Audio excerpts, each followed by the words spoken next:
Hi everyone, it's Sammy Osmond here from Climate Action Reserve. Welcome to our third workgroup meeting for the development of our soil enrichment protocol.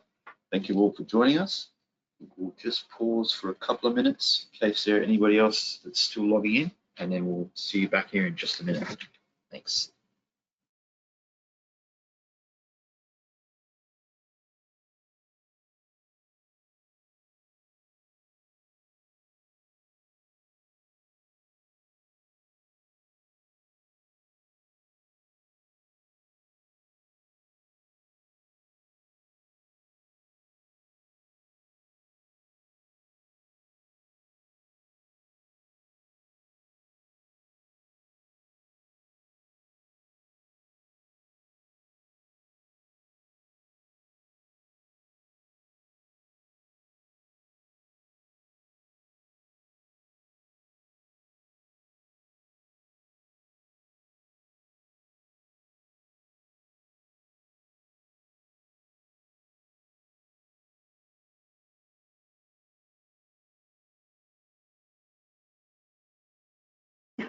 Good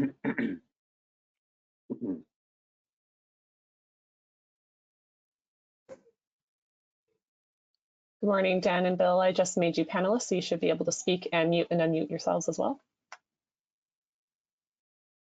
Thanks. Thank you.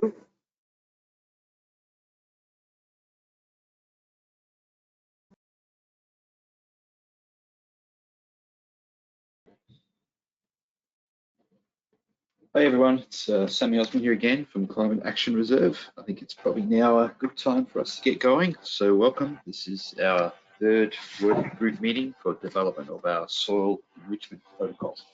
Thanks for everybody for joining us. Looks like we've got a good number of you on the line, so that's great. If all workgroup members can mute themselves, that'd be good going forward. Okay, let's get going. In terms of housekeeping, workgroup members will be invited to actively participate throughout the meeting, as they have done for the last couple of meetings. And we'll ask that you keep yourselves all muted unless and until you would like to speak. Sounds like there's still a little bit of noise in the background, so perhaps not everybody's quite muted at this point. There we go, that's quieter. We're going to look to ask and take questions throughout the session. Just chatting with the colleagues earlier, I don't think we'll use the full 4 hours, so this session in particular will probably have plenty of time for questions, so don't be shy. We would ask that you unmute yourself and put those questions to the group verbally so we can all engage. That sounds appropriate. And then all other attendees and observers will be in listen-only mode for this session. You will have the opportunity to type questions into the user interface through the chat function or the Q&A function there. Good luck. We'll follow up by email to answer any significant questions from workgroup members that are not addressed during the meeting. So feel free to ask questions at any time. We'll try to stop and answer those. And then we'll also have time at the end to take a look to see if there's any outstanding questions at that point or discussion. And then from there, if there's anything residual left over, we can definitely look to engage with you all via email to make sure we answer or respond to that feedback. And as usual, slides and a recording of the presentation will be posted online. We'll either get to that today or perhaps first thing next week, depending on how the rest of the day looks. By way of agenda, this looks pretty similar to the last couple of meetings. Start off with a quick introductions. This time I think I won't invite folks to say hello, just show you a slide with the same group from the reserve. From there, I'll probably show you a slide of the workgroup members, and what we did last time by invitation of Robert was to do a little roll call of the workgroup members. So that was quite useful. So we'll probably do that again today, but otherwise move relatively quickly through the introductions. From there, we'll go back to a process overview. So we'll remind everybody where this workgroup meeting fits into the overall process. And then from there, we'll go through to a protocol overview. So we'll run through the full structure of the protocol, and we'll highlight some of the key issues that we want to sort of talk through with you today. From there, we'll have time at the end for open discussion. and then we'll revert back to next steps after that.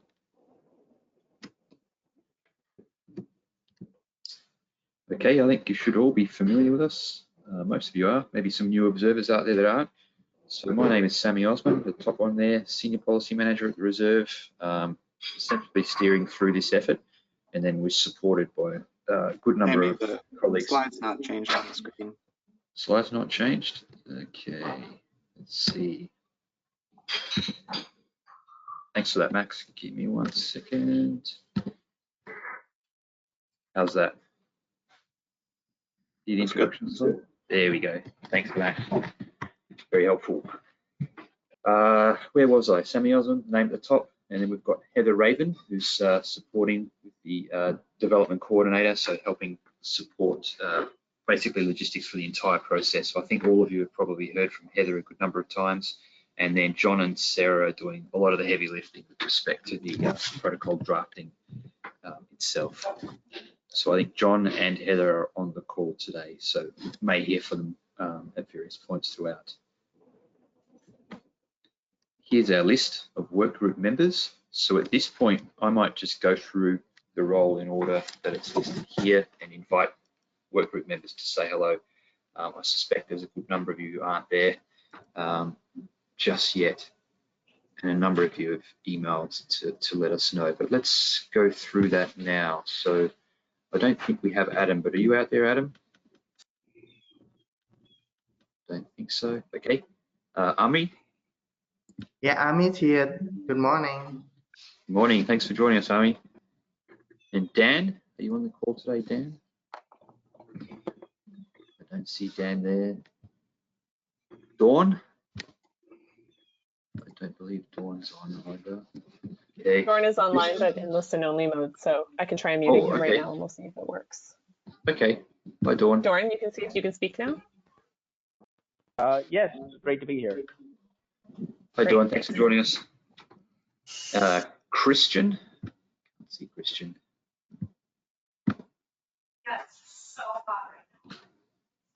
And Jacqueline. Hello, good afternoon. Good afternoon, Jacqueline. Thanks for joining us. And Grayson's here. Yep, morning everyone. Hey, Grayson. John. Did we catch John this time? I think we caught John this time. Can you see John on there, Heather? Is he hiding somewhere? I don't think so. Okay. Justin. Hello. Hey, Justin. And Karen, I believe Karen is here, maybe running a little bit late. Karen, are you there? Not yet, but I think Karen is signed up, so we can perhaps expect Karen to join us a little bit later. Sammy, Karen's Brian is also online for Varesco. Oh, hi, Brian. Thanks for joining us. Hello. And Keith let us know that he can't quite make it.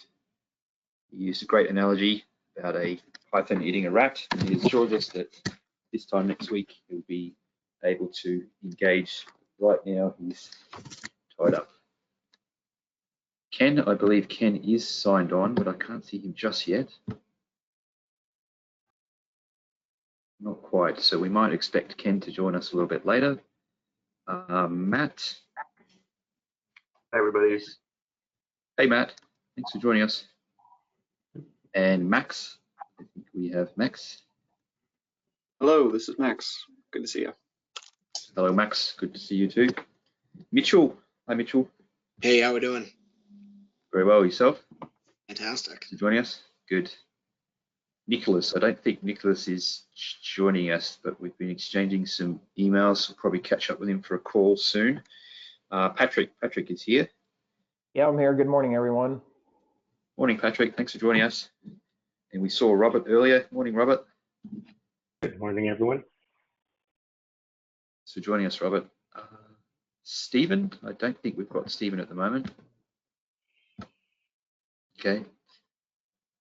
Tom. I think we do have Tom, but he's muted. Can we unmute Tom?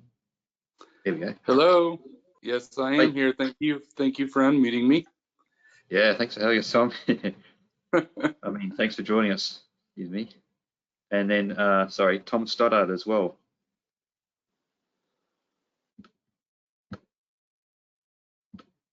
Tom's self-muted. Okay, well, Tom's Yep, here. I'm here. Good morning. Hey, Tom, thanks for joining us. And Bill? Did we Yeah, get happy Bill? Friday, everybody. I'm here, and Adam Chambers is also on and would like to be unmuted. Oh, I see. All right, there we go. Let's see. Heather, can you try that using your advanced skills? I think I'm quite clever enough. This is Dan Cameron. I think I was muted in the beginning, but good to be on with you again. That was not deliberate, I assure you. Thanks, Dan. Thanks, Bill. And thanks, Adam, for joining us. We'll keep working on trying to get you unmuted. Looks like you might not have entered a audio pin or something, but Heather's probably going to reach out to you and see if we can assist. But great. Well, that's a really good turnout. So thanks again to all of you. And I think we've assured you all via email as well, but we're probably looking to engage heavily with each of you in the next few weeks as we bring this through, all the way through to June really, but in the next week or two especially. So we'll probably be reaching out to you, not to interfere with your lives too much, but definitely looking forward to engaging with you on this call and also in the next few weeks in particular. So thanks again for all of you for joining us today. Really appreciate that. Heather and John, do you want to take a look at the chat function as well and see if looks like it's mostly administrative? Okay, good. So I'll keep moving, but if we fix the audio and the rest of you, anybody else wants to say a quick hello, please feel free to. Okay, let's get into the process overview. Remind us all where we're up to. Protocol development timeline. So we had our scoping meeting back in January. Back before all the social distancing. That was a long time ago, it feels. And from there, we convened the work group, formed around January. First meeting, February 6th. Second meeting, March 6th. Third meeting today. Let's see if folks on the line could mute themselves, unless you'd like to speak, that'd be good. Just hear a little bit of soft typing, not as loud as my typing, but might interfere. So thanks for that. After today, you'll see on the following slides that we're going to invite work group written feedback if anybody's interested within the next week. And then from there, we'll spend a good amount of time liaising with the work group, and then we'll kick into public comment period, where we essentially repeat that same step, but with the broader public and elicit written feedback from the public. So that'll be in April, maybe about 2 weeks' time. And that'll carry through for 30 days, so through to May. And then from there, we are still on track at this point to present this final protocol to our board for their consideration, hopefully adoption on June 10th.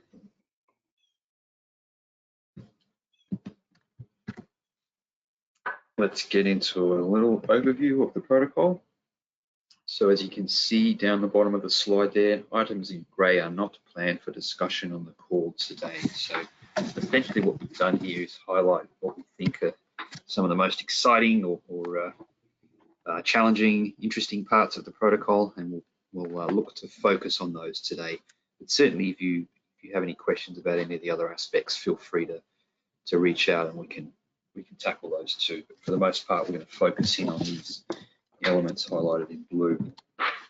So leakage, eligibility, in particular additionality and permanence, and then we'll move to section 5 for quantification, pretty much all of it. Baseline modeling, reversible versus non-reversible emission reductions. So we'll probably spend a bit of time there. Monitoring, looking at permanence again, how we monitor project emissions, taking a look at soil sampling and testing guidelines, and then guidelines with respect to the modelling itself. From there, we'll look at reporting, take a look at reporting periods in particular. For this protocol, it's going to be a little bit quirky. It's not your typical industrial setting where it's fairly simple and standard. We're going to have a sort of much more activity going on, so the reporting periods can be a little bit more complex for this protocol. So we'll take a look at that. Then we'll move to section 8 of the protocol, where we go over the verification and we'll look at some of the key verification activities. We'll probably repeat some of the focus on the modelling in particular, because that's quite interesting, quite an important aspect. From there, we'll move back to the appendices, where we'll give a little bit of more of a look at the rationale for the additionality that we touched on in section 3. Touch on the leakage again, which has some further information in Appendix C. And then we'll look at the Appendix D, which is how we quantify uncertainty, which we'll also touch on in section 5 with the quantification. Let me just pause there and see if anybody has any questions at this point. Doesn't look like it. Okay.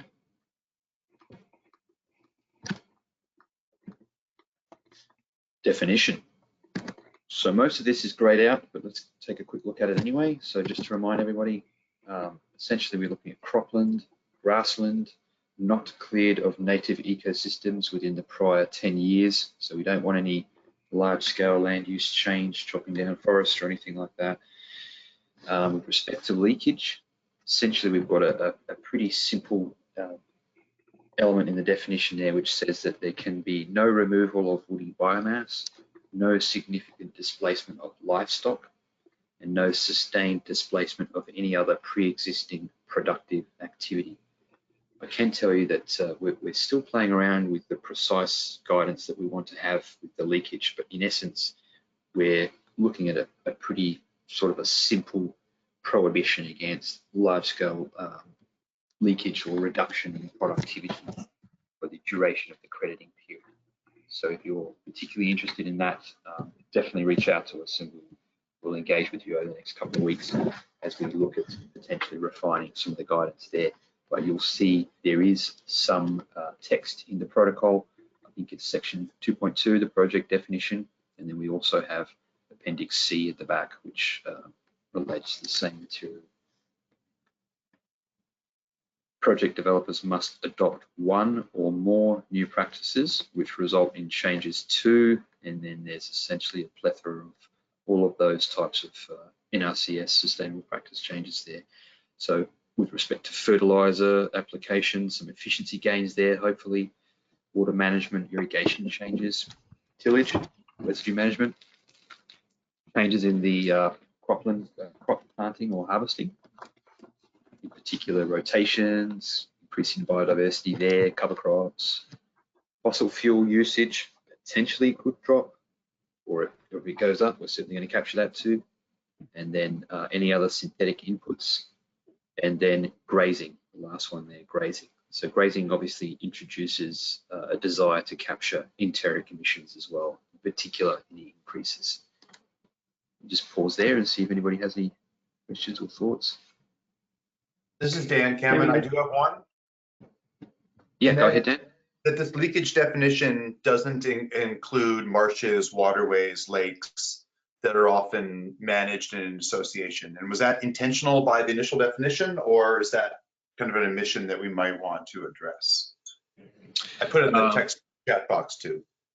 Oh, okay, great. I don't know. Let me think about that a little bit more, and perhaps we'll come back to it at the end. But I think, in short, in any of those sensitive areas, there's already going to be language in there that deals with it. In other words, if you're looking to develop a project that uses tile drainage, I think what we've said is, well, you can't convert to using tile drainage. It has to already been there. With I think the implication being, we don't want people going into some of those wetter areas and draining it and sort of exposing the soil to the loss of the soil carbon.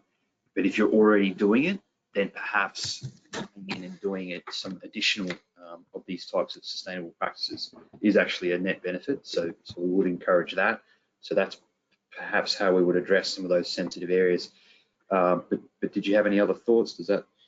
I do, just because the leakage definition, I mean, there's a good and a bad version of leakage, and it certainly could be that a forest or cropland practice could change the amount of nitrogen runoff into waterways. There's a number of impacts that it looks to me like we might want to have reflected here. And the balance sheet definitely goes both ways. There are some things that we can do that hurt the balance, such as some things that with methane or nitrogen, and some other things that might be a real benefit to the wetland ecosystem from what practices take place.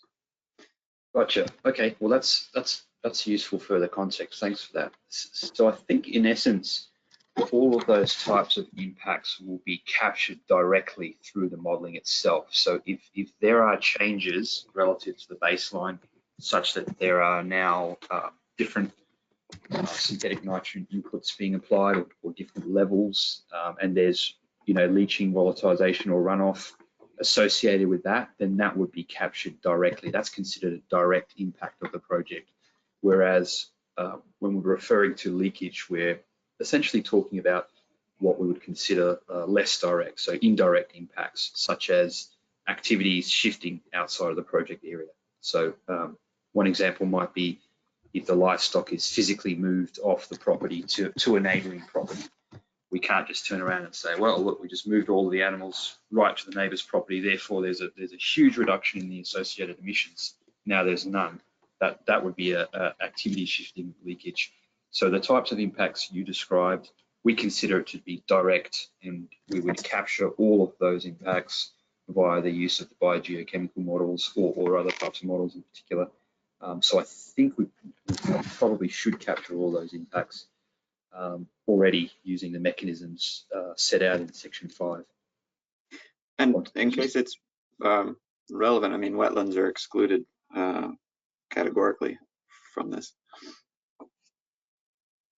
Right, but I didn't mean direct wetlands, but for example, different land use practices could, for example, enhance or detract from the ability for wetlands to be regenerative or other things that we've seen on some land use practices. So that's why I listed the question under the leakage category, because some of those could be indirect and potentially not captured in the model of land use change.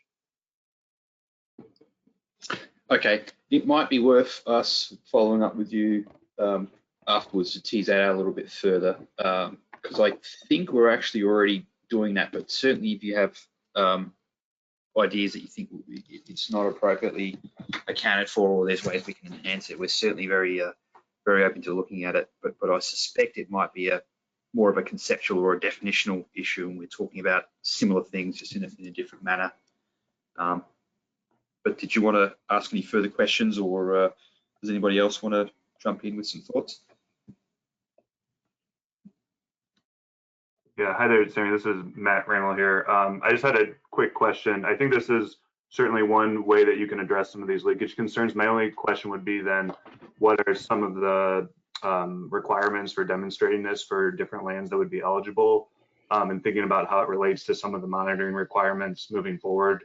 It might just be good to kind of understand how you would go about demonstrating that you meet these requirements at the aggregated project level. Yeah, good question, Matt. So in essence, we will be looking at yields.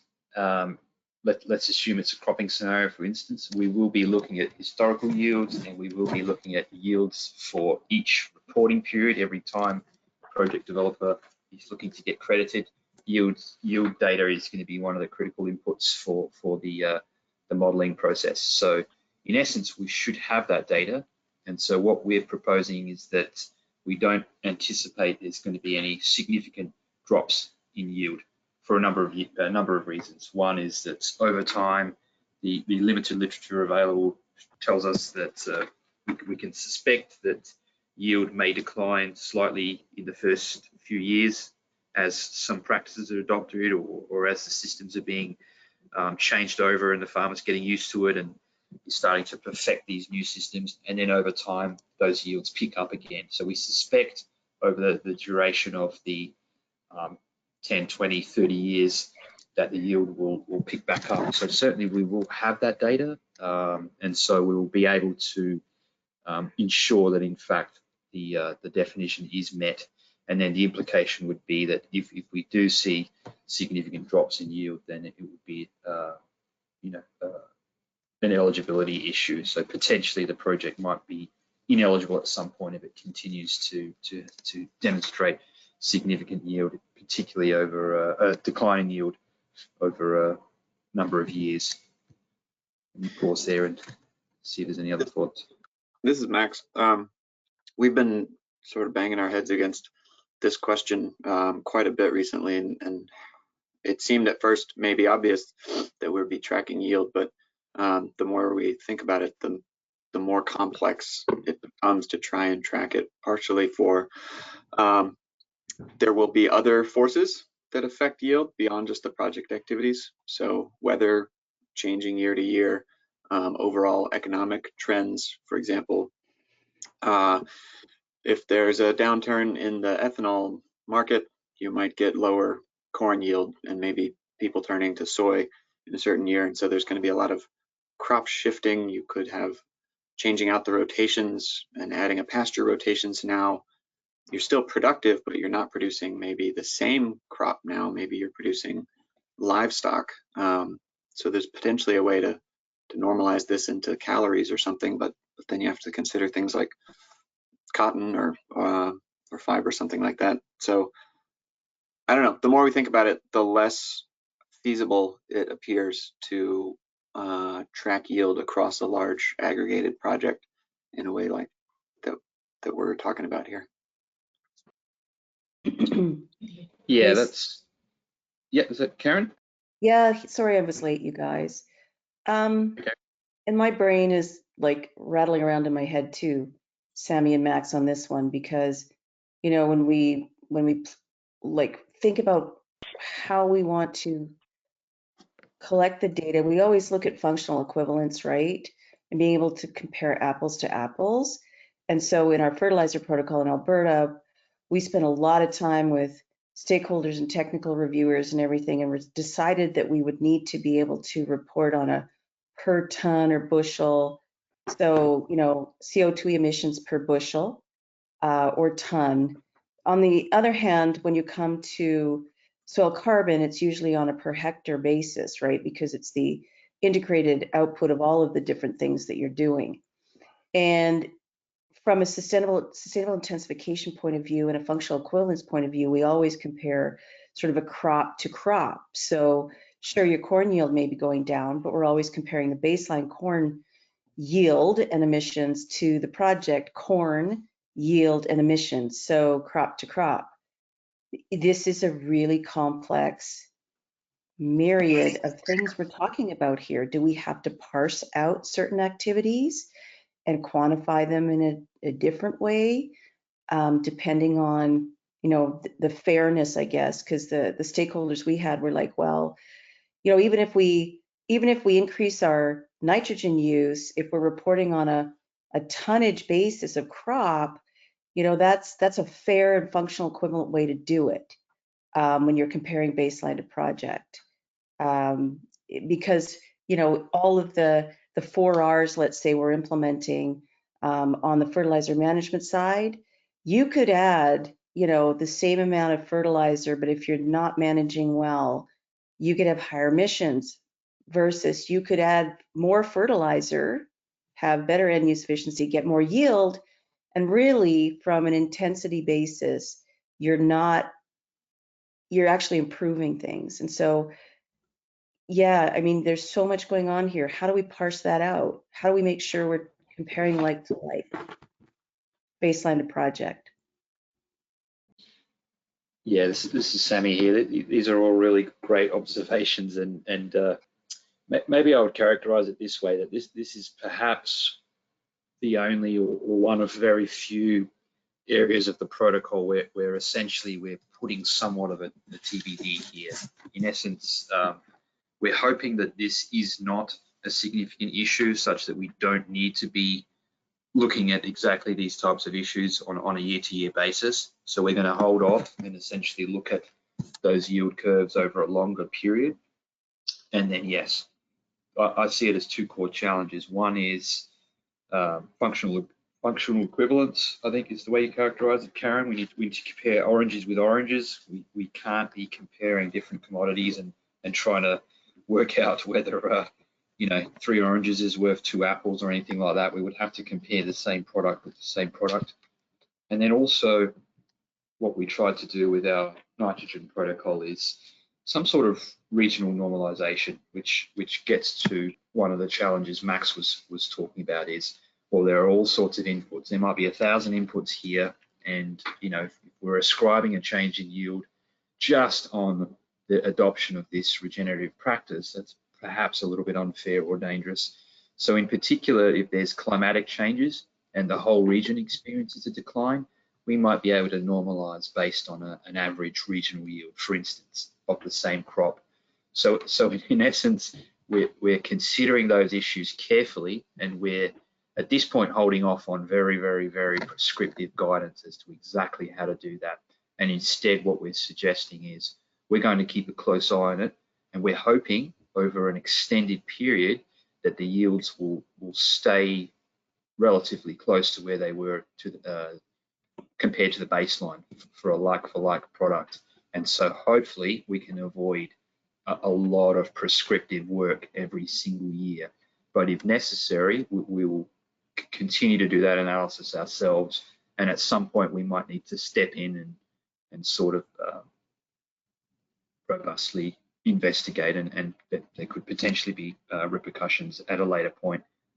Let me stop there and see if there's any further thoughts.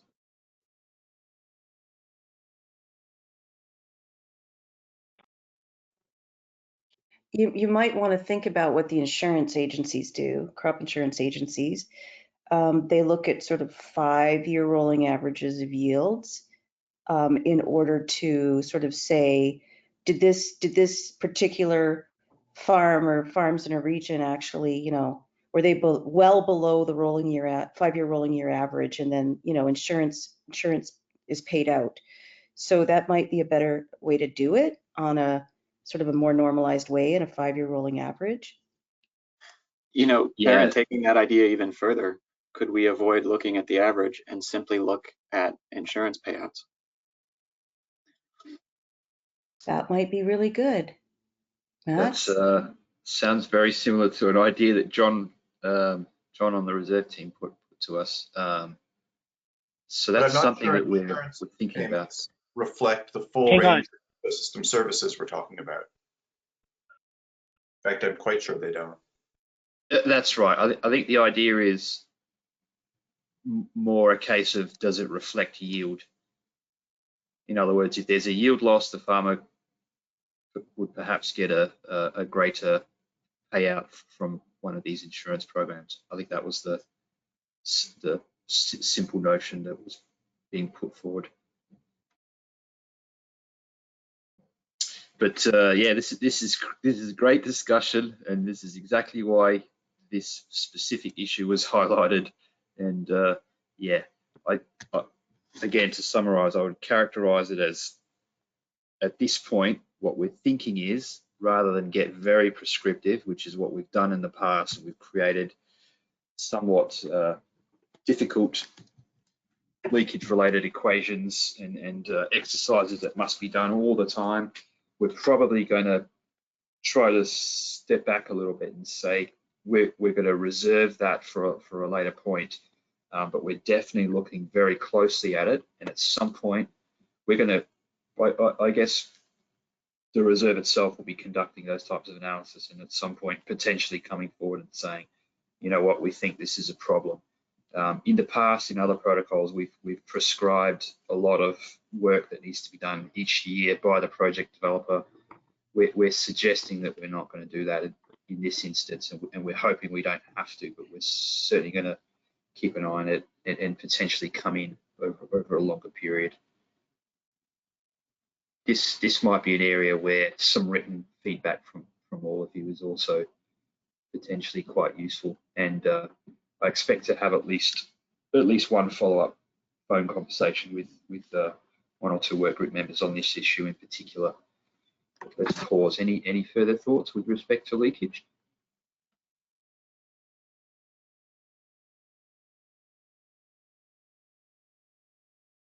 Okay, great. Well, thanks again.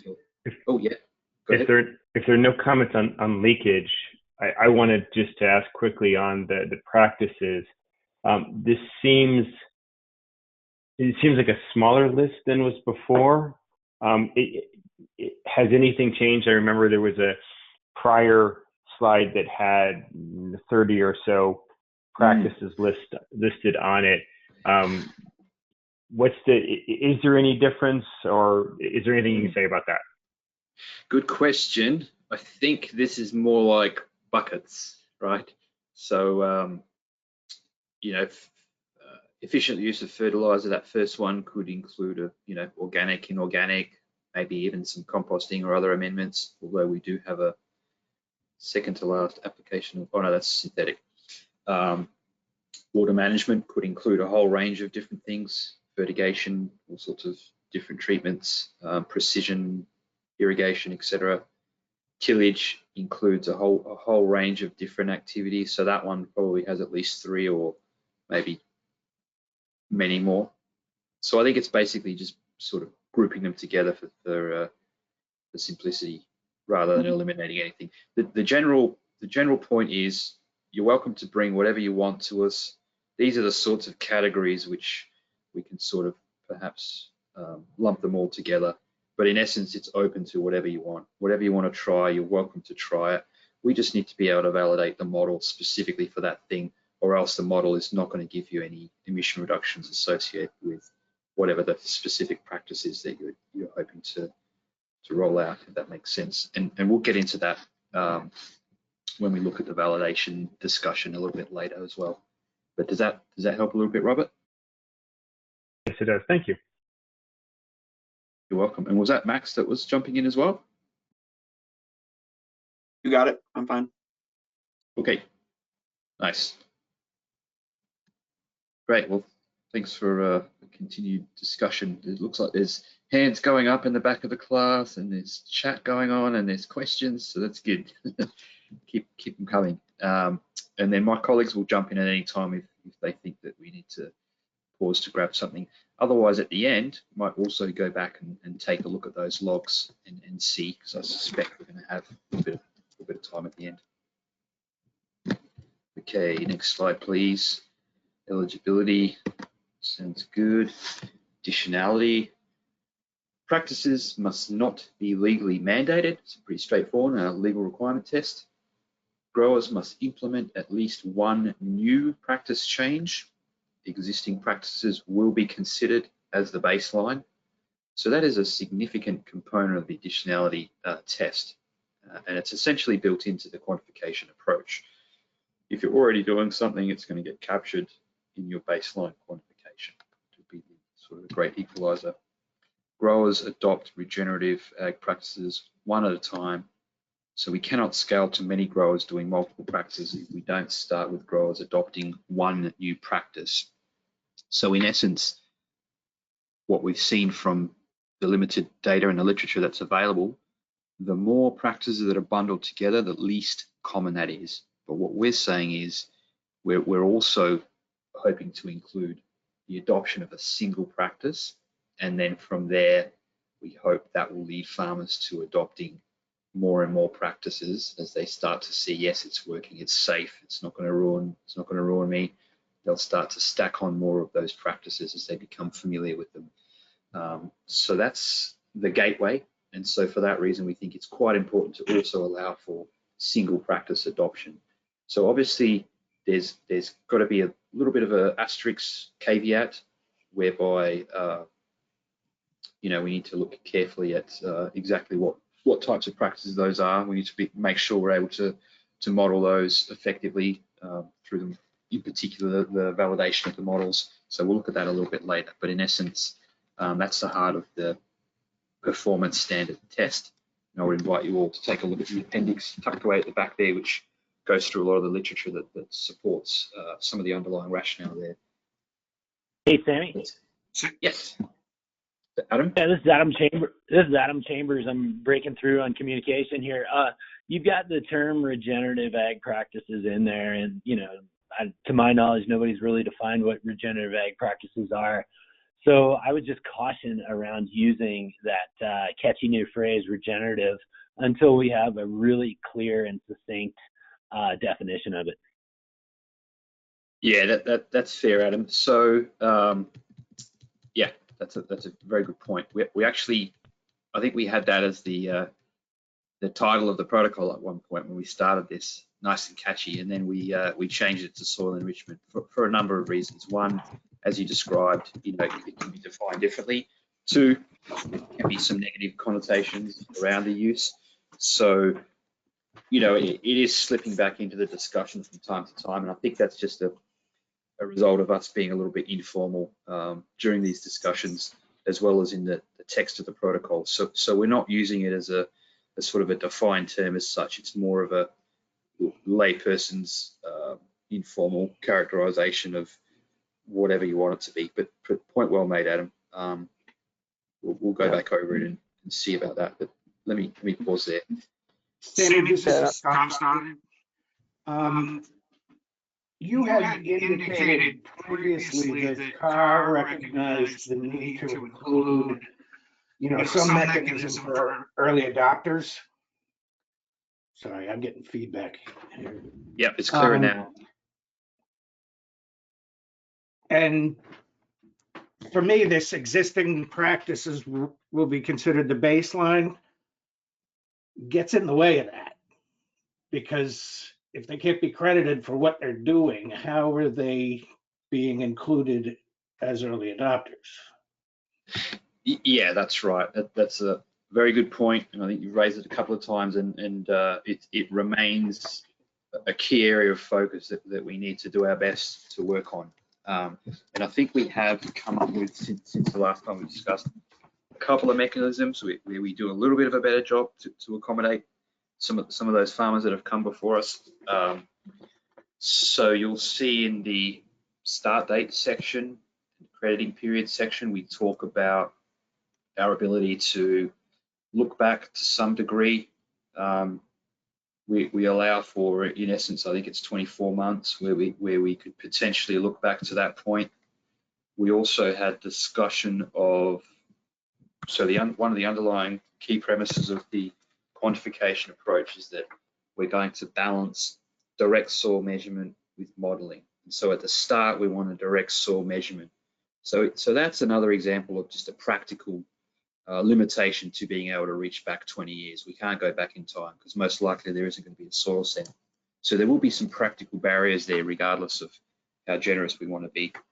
However, we have also talked about, and I think we've enshrined it to some extent, and we'll probably look to tweak it a little bit, but this idea of taking a soil sample as early as possible and then being able to actually model backwards to some point in time.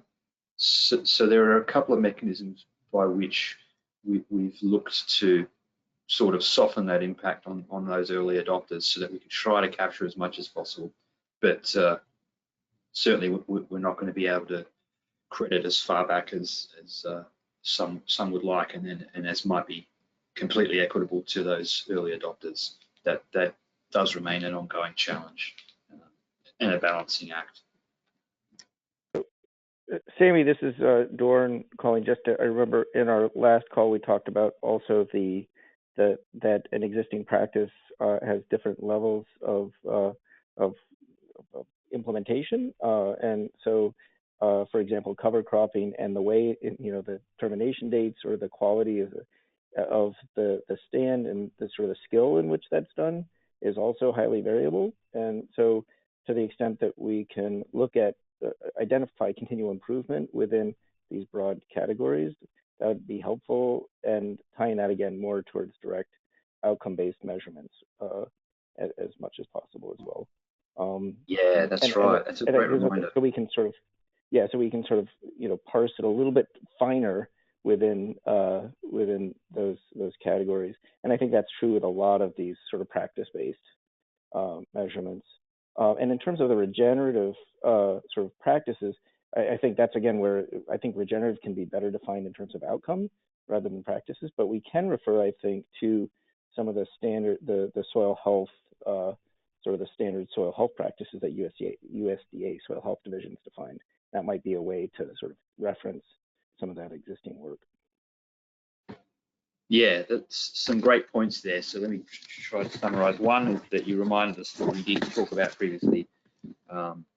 Well, let's say a farmer was doing practice X. Through this practice, if they start to engage with more agronomists and they start to layer on a couple of extra practices, it might be that the impacts of practice X start to be, realize some synergies with these extra things that they're doing. So in essence, we will be looking at combining modeling with direct soil measurement. So in fact, if there are some enhancements that are going on, some refinements of those practices, then that will definitely be captured in the direct measurements going forward. So we will be able to credit for improved practices or improved results from the suite of practices over time. Yeah, you're right. In fact, I think that you can even capture that the way USDA captures that somewhat in EQIP practice codes is adaptive management. So if you're measuring and improving based on feedback, then that's actually a new practice code. So that, again, it's just to reinforce that idea. I think that there's a good template for how to do that. Yeah, and then with respect to the phrase regenerative ag, we're not trying to use that as a sort of a gateway. You must have a sort of a catchy tag associated with whatever you're doing, or you're not allowed in. It's nothing like that. It's just a layperson term that we're using, a colloquial, informal term. We're essentially allowing for, excuse me, any practice change. And I think in the protocol, we at least at one point, we specifically referred to those NRCS practices, and that's what we plan to. Just that helps people understand what we're talking about. Whereas what we have here is the use of a term, regenerative ag, and then, as we said, a couple of sort of generic descriptions of some buckets of different practices. But certainly we can refer back to those NRCS practices because people will already be very familiar with those, and we can just, reiterate that, yeah, these are the types of things we're talking about.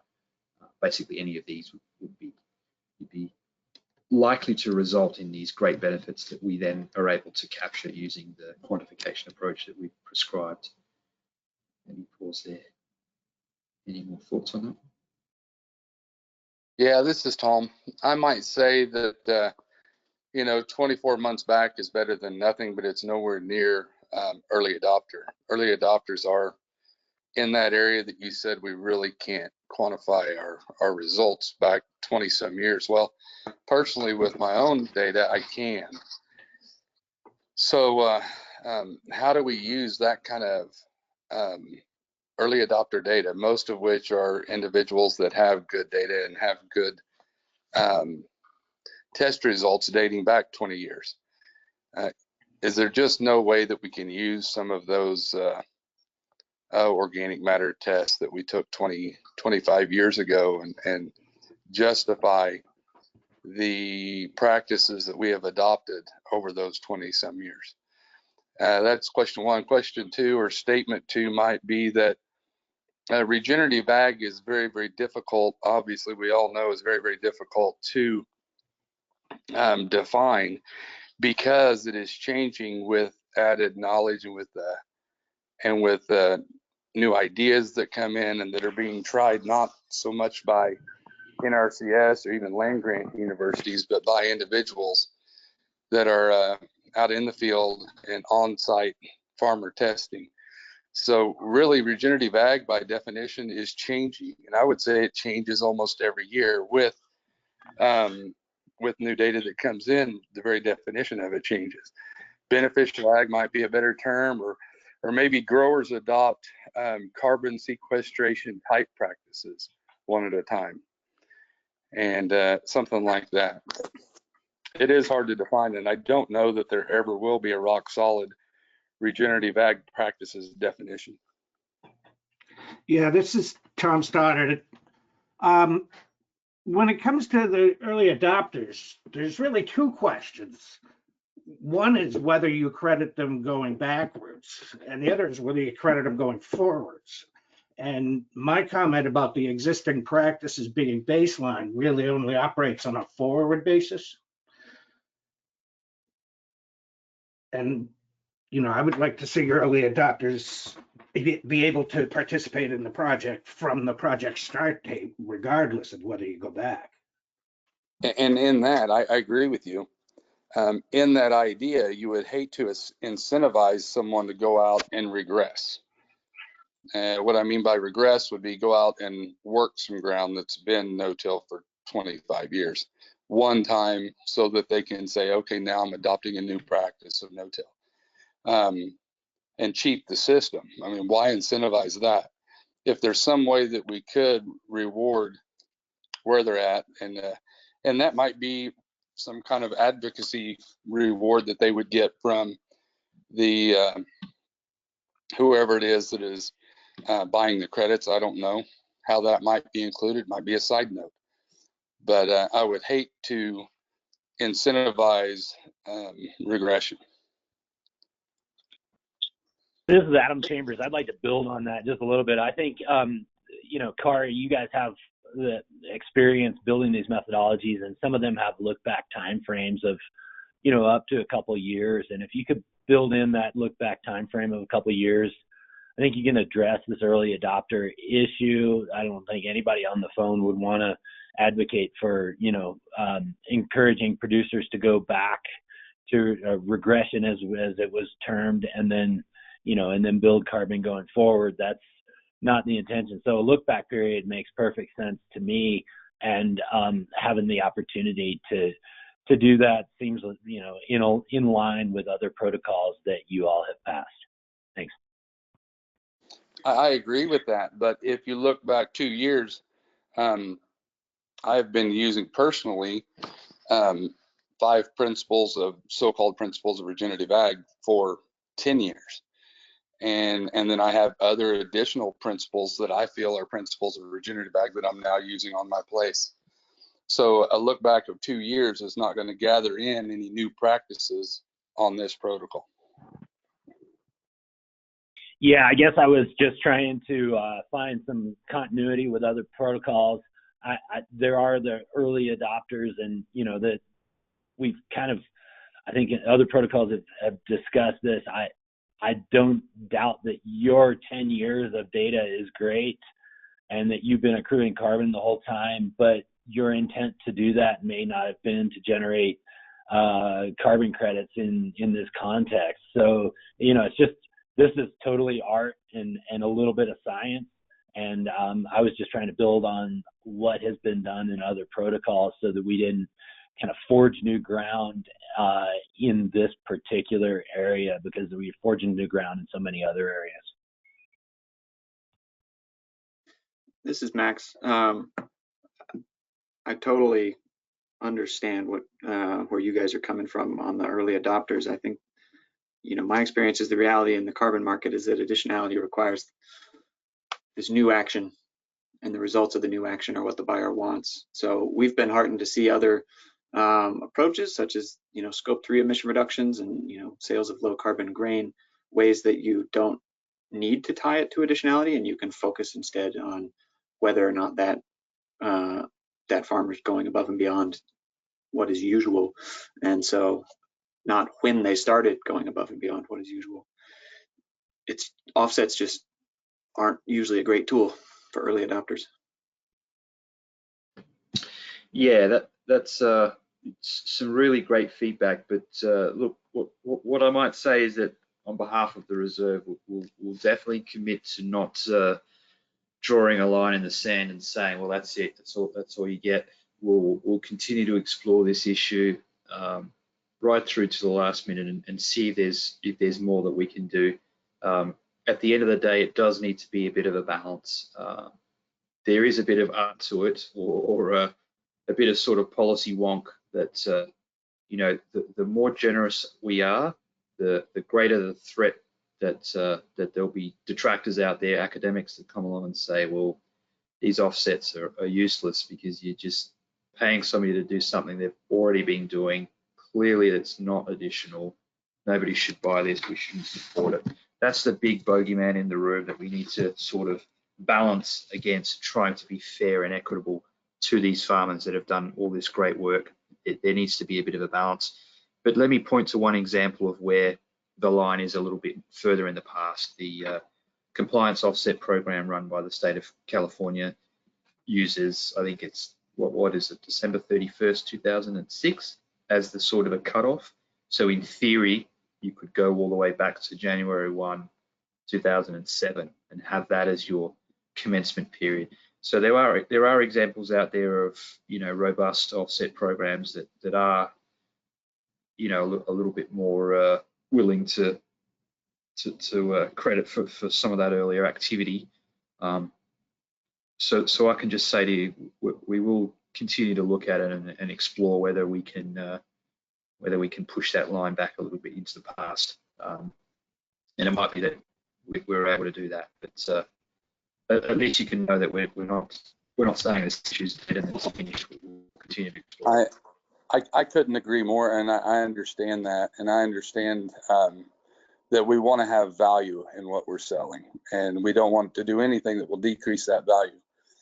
But as early adopters that I know have been out and promoting, you know, quote unquote beneficial ag type practices, the scholastic kickback has been tremendous. It was much worse 25 years ago than it is today, because they're starting to understand that this works and they're seeing it, and it's being demonstrated to the scholastic community. And I understand also that corporations are going to look at the scholastic point of view and take that to heart. But the problem is they lag behind, as I'm not going to drop any names here, but some people that have said, you know, 10 to 20 years. So, and NRCS bases a lot of their decision making and a lot of their modeling tools off of scholastic input. And so that's where we're at. It's a very, very difficult thing. And I guess maybe that's where the art comes in, that because individual farmers out here don't have the ability to do so much plot data and so much gathering of data, and then even less ability to share that data, except for farmer to farmer or in grassroots type farmer organizations like No Till on the Plains, that it becomes difficult for us to prove what we're doing. But we see what we're doing. We see the benefits on site. We see all that anecdotal evidence. So it does become very difficult. But to prove that to a purchaser of a credit is very, very difficult. So yeah, we don't want to diminish the value of what we're trying to sell. Hey guys, Mitchell Hora here. I think one of the things that I'm getting my head wrapped around too is, yeah, we're looking at adopting a new practice, which for, you know, Tom or myself or other farmers that have been doing this, that new practice can be just managing synthetic fertilizer better, or, you know, adopting, you know, it can be small kind of tweaks, and we continuously are doing that. There's always new things I think that can be added, but as long as we are also merging together those new practices and the model data associated with adopting those new practices, while still factoring in the quantifiable soil data, that Tom's carbon that he is sequestering with all of his practices is still going to be much accelerated beyond only that new addition of the practice. So I think what needs to be addressed here to account for what Tom is saying is that adopting the new practice in terms of better synthetic fertilizer utilization or other similar thing, or a new crop that's added into the rotation or something where Tom has already made a lot of the big changes on his farm, but another tweak still triggers him to be included in this process. But as his farm then is validated over time via the soil sampling, that's where all of the carbon being sequestered over time can be accounted for. Is that the way to account for the true carbon that the early adopters are quantifying or are sequestering? Yeah, some great points there. So on that last note, when we get into some of the following slides, in particular the quant section, you'll see what we have in mind there. So you can maybe ask questions again at that point. But in essence, what we'll be doing is saying, okay, if Tom did no more new practices, this is what his soil carbon profile will look like today, in 10 years, in 20 years, in 30 years. And then we look at what the soil profile looks like if he starts to do a bunch of other stuff, and then we compare the two. But in essence, if he does something new tomorrow and it makes what he did yesterday even better, then we will capture those synergies and he'll get credited for it.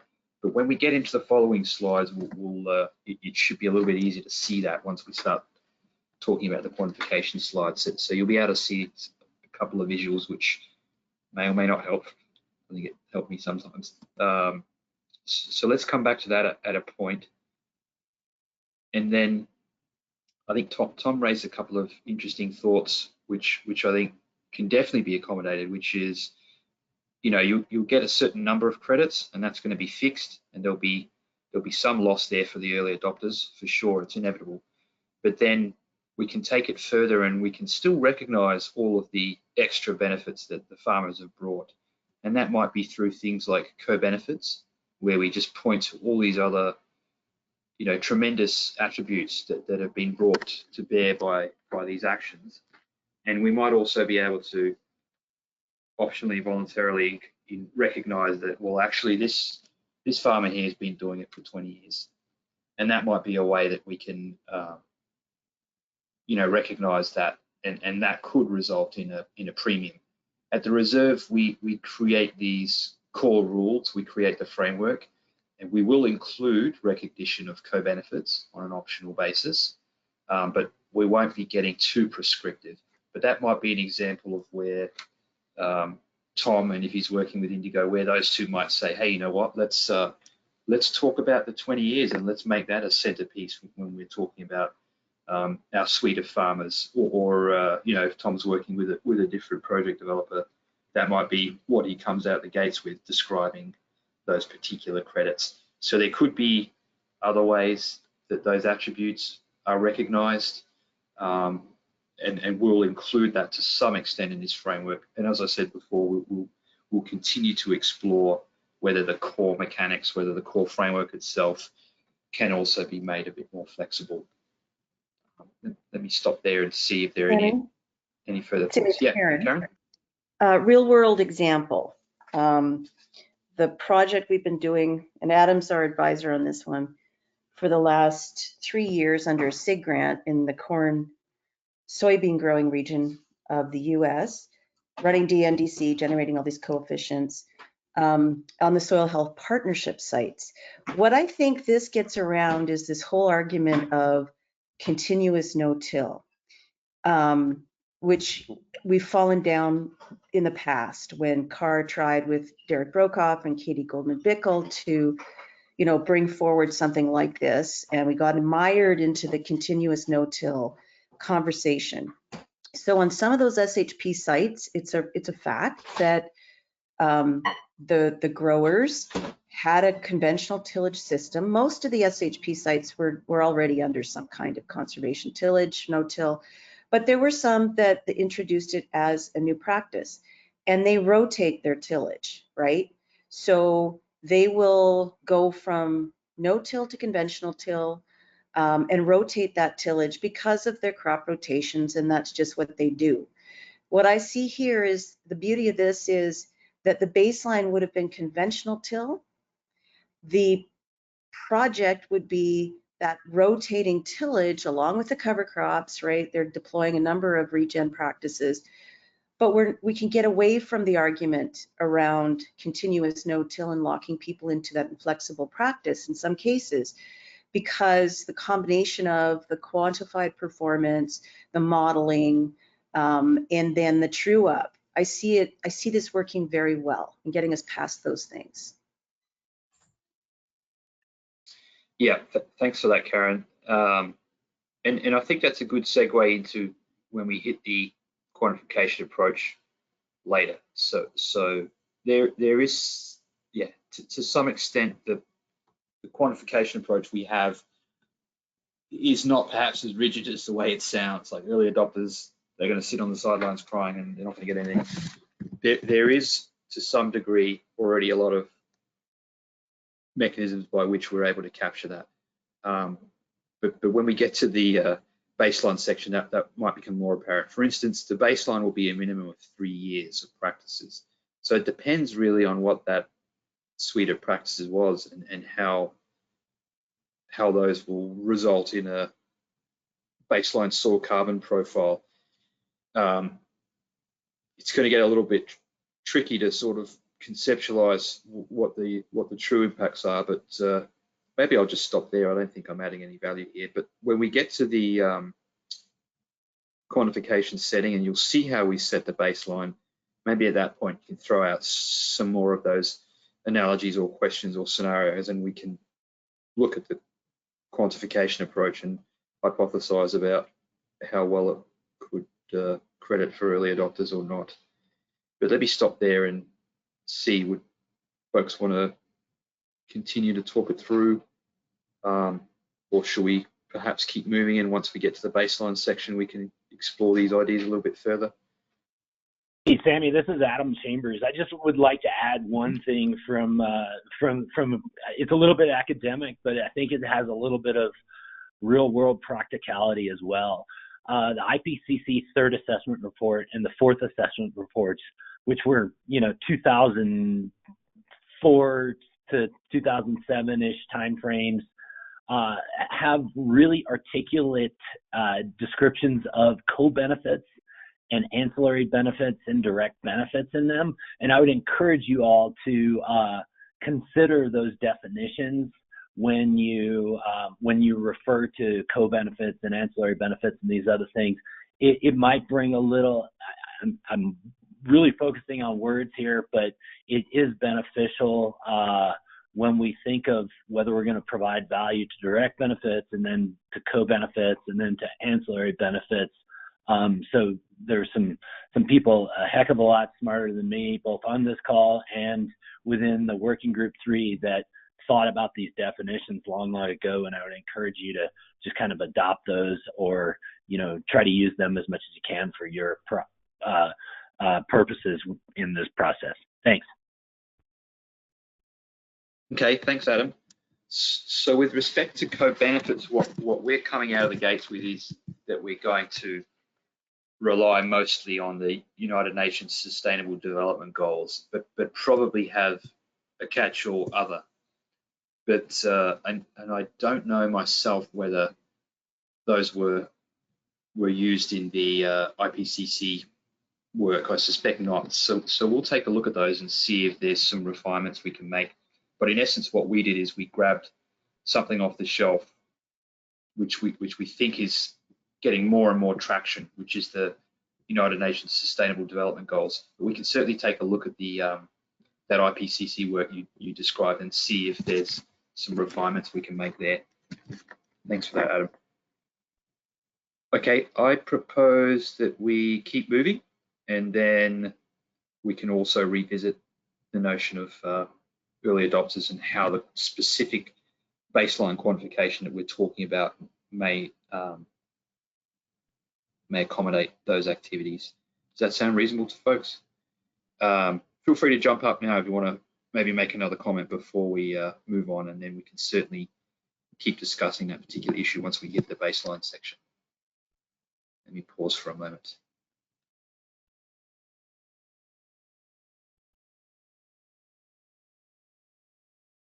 Okay, well, very, very useful discussion. So big thanks to all of you. And let's move on. See where it takes us next. Permanence, another favorite. Okay, excuse me. So just to recap, we'll be assessing permanence at the project level. So risk and liability are placed on the aggregator rather than the grower. We talked through that a number of times on the previous meetings.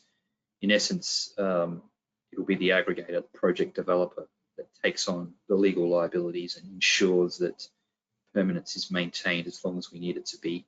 And that will hopefully free up the growers to be able to make that decision to come and join us a little bit easier without some of the added stress with respect to 100-year encumbrances. Buffer pool contributions are going to be a significant part of the way that we manage risk associated with permanence. So the buffer pool will be used for what we call unavoidable reversals, nature-based reversals. So things like climatic conditions that change, that will be the type of thing that the buffer pool will be used to pay out for. And you'll see when you look through the protocol that in essence, we're looking at a 10% or a 19% flat contribution to the buffer pool. And the difference there depends on one risk in particular, which is the risk of financial failure. And the risk of financial failure can be mitigated through a couple of voluntary options there: the use of a land trust, accredited land trust, or the use of financial protections, or both. So what we're describing there in essence is the volume of the buffer pool contribution can be lowered if the project developer chooses to use a mechanism such as these. That might be a way that they reduce their contribution to the buffer pool. Avoidable reversals will be compensated for by the project developer. So let's contrast those two by way of a simple example. So if the farmer decided, you know what, I need to go back to conventional tillage this year for some particular reason, that would foreseeably result in a loss of soil carbon that would be quantified at the next reporting period when they go to get the credits. And then if there is, in fact, a reversal that's significant enough to reduce the emission reductions, the soil organic carbon, at the project level, those deductions will be made. So in that sense, it will be compensated for by the project developer. Let's contrast that with an unavoidable reversal. Let's say that there is a climatic catastrophe. I'm trying to think of an example. It's a bit hard in the soil carbon context, but let's say a huge fire that burns through your area and somehow results in soil organic carbon loss. Don't think that's going to be a particular risk for most scenarios, but let's say that happened and there was somewhat of a soil carbon loss. That would be quantified and potentially paid out using the buffer pool, because the fire is not something that the project developer contributed to, no negligence or anything. And so that would be an example of a scenario where the buffer pool would be used to pay back for the loss of soil carbon that wasn't able to be maintained over a 100-year period. Hey, Sammy. Yes. This is Adam Chambers. Sorry to ask another question and use up your time here, but on this buffer pool and the percentages, that of course can be delayed, but is CAR willing to entertain use of other non-soil carbon credits for the buffer pool? Essentially, I've seen folks buy methane credits and bump them into the buffer pool so they can preserve their ring around the soil carbon credits. Or do you want, I guess I'm not going to make the decision, I'm just trying to get clarity, or do you want kind of like-kind buffer pool credits so that you have like-kind protection? Yeah, that's a great question. Sammy, before you answer that, let me just add, this is Robert, let me just add a little bit onto it. Is that, is the buffer pool just for the soil carbon, or is this buffer pool combined with the forestry buffer pool so that it adds a diversity buffering in it? So let me add that to the conversation, so that's related. Great questions. You guys always with the tricky questions. I like it. So first of all, don't be shy. This is exactly what we're here for, is for your questions. So ask as many as you possibly can. So first of all, at the program level, in our program manual, we prescribe that what we really want is buffer pool contributions will be limited to the specific project type. In other words, let me put it another way. Every time a project is issued credits, they will be required to make a contribution from the credits that they're issued. So that addresses Adam's question. Every single time that there's a payout, a little bit goes back into this risk mitigation pool, which is the buffer pool. So in that sense, we force the donation of soil carbon credits into the buffer pool. That's the first point. If there is a reversal, the project developer deliberately went out there and did something, and the soil carbon went down, and now they have to pay it back. At that point, I think they're able to use any credit. So that is similar to the scenario you described, Adam, whereby they could go off and get different types of credits and contribute those to the buffer pool. So in that sense, it could be diversified in terms of how they replace it. And then as to Robert's question, We would not, if there's a natural disaster, if there's an unavoidable reversal and the reserve needed to pay out and replace those using the buffer pool, we would only use the buffer pool that's been contributed to by these soil carbon projects. We wouldn't also dip in and rely on the buffer pool that's already sitting there based on our forest projects. That's enshrined in our program manual at a programmatic level. That could be something that we re-explore at some point, but you know, this is the first time we're really looking at substantive soil carbon that could be subject to those reversals.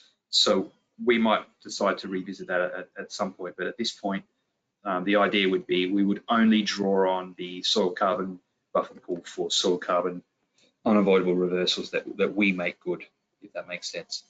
Let me pause there. Sammy, this is Tom. I'm curious to what extent did you factor in the dissipation of risk as an aggregate grows in coming up with the non-financial risk contribution? Did you consider a mechanism that that could shrink as a project gets larger?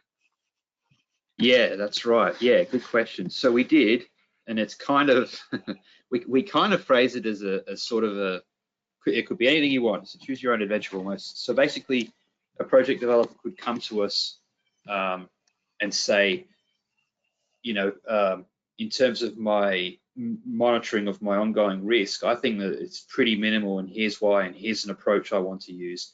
And I think on the next page, perhaps we look at a couple of those examples where the project developer might pose to us, data demonstrating recidivism risk is really low for their particular farmers, and that might be a mechanism that they seek our approval to reduce their ongoing risks, their ongoing liabilities.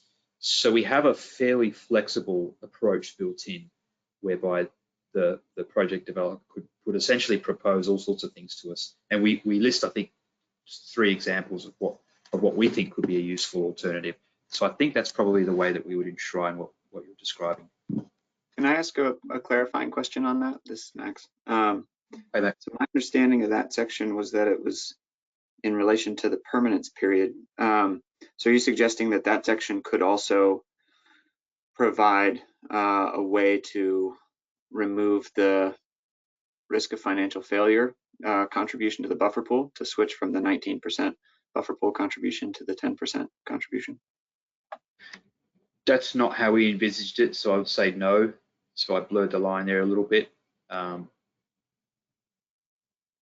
I think Tom's asking if we can go from the 19% to the 10% or something in between through considering the This is Tom. lower risk of an aggregated project. This is Tom. I was really just talking about the 10%. I get the financial risk piece, and certainly there could be an opportunity to mitigate that with a surety bond or whatever, but a flat 10% for reversal risk around the project and the project activity seems a little off when that risk shrinks or grows depending on the size of the project. And I was hoping to see that 10% be flexible. Yeah, I think short answer is probably not. For once, yeah, no, that's a good question. Yeah, I mean, we could possibly explore that further, but and that would have to, I guess the way you would do it is demonstrate that unavoidable reversals are really minimal. I'm trying to remember, I don't think we have any mechanism built in there to reduce it further over time. But certainly if you want to engage with us and put forward some ideas, then we can consider it. And off the top of my head, I can't think of how conservative or generous that is relative to other offset programs, that minimum 10%. So I can't speak to that. I would like to say it's fairly generous, but I simply don't know. So best not speculate. Yeah, Tom, it's maybe interesting. Oh, sorry. That's right, Max. Yeah, keep going. Well, it's an interesting suggestion. I think actually, in my mind, it's more about the geographic diversity of the aggregate than the size, because if we're talking about that 10% being unavoidable reversals due to natural phenomenon, maybe there can be some trigger there where if you've got, enough geographic spread, the actual risk to the overall project by single event goes down. Yes, you're right. But let me put it to you this way. The way we pitched it is we might come after you for even more than 10% if all your projects are clustered. So you're absolutely right. And we did think that through. And in my mind personally, the reason I let it drop is that, well, we didn't really see any literature or anything concrete to help us quantify exactly what the level of risk is with geographical concentration and what the level that could be lowered by geographical dispersion. So a good mentor of mine sort of drummed it into me that we shouldn't have arbitrary deductions there just for the sake of it. We should do our best to try to quantify and justify why they're there. So in my mind, honestly, I did think it through, but in my mind, that's why we don't go higher than 10%. So now to turn around and say, well, that might be why we go lower than 10%. It's an interesting thought. So I did consider it, but I was thinking of slapping on an additional layer of risk, which says, hey, look, if every single one of your fields is in this one valley, if there's a catastrophe, we're all going to collapse with it. So let's ding you with an extra burden. But I guess we could turn our minds to whittling down the 10% further. I think John and Sarah on the reserve team might have a heart attack hearing me say that, but we can perhaps explore that. I personally don't like the idea of reducing it down to zero. I think even just as a conservative catch-all, just to have it there for us to draw in the case of emergency, I think is better than risking the entire program because the project just wants a little bit of extra profit on top. I think it's probably best to just force the project to take a haircut just for the sake of the stability of the program. But that's semantics. That's not based on any sort of analysis of data. So let me just stop there. Yeah, Sammy, maybe we could, it's Karen here. Maybe again, we could look at sort of, this is the diversified portfolio approach, right, of mitigating risk. And there must be corollaries in the insurance industry. Again, maybe if we go back to sort of insurance, actuary tables, yield risk, which is related to this particular protocol, there might be, and Adam, I don't know if USDA has data on that kind of thing and how they approach this for their insurance programs, but that might be another thing to fall back on to get some ideas of the bigger the project or the bigger the portfolio gets, the more, distributed the risk and the risk goes down. I don't know if there's available data on that.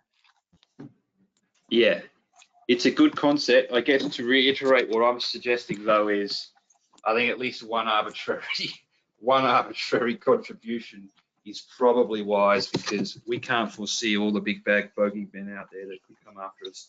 So I think we are possibly doing ourselves a disservice if we take it down to zero because we can't think of something. I think at least one arbitrary discount would be my strong preference. But yeah, we can seek out further data to see if that's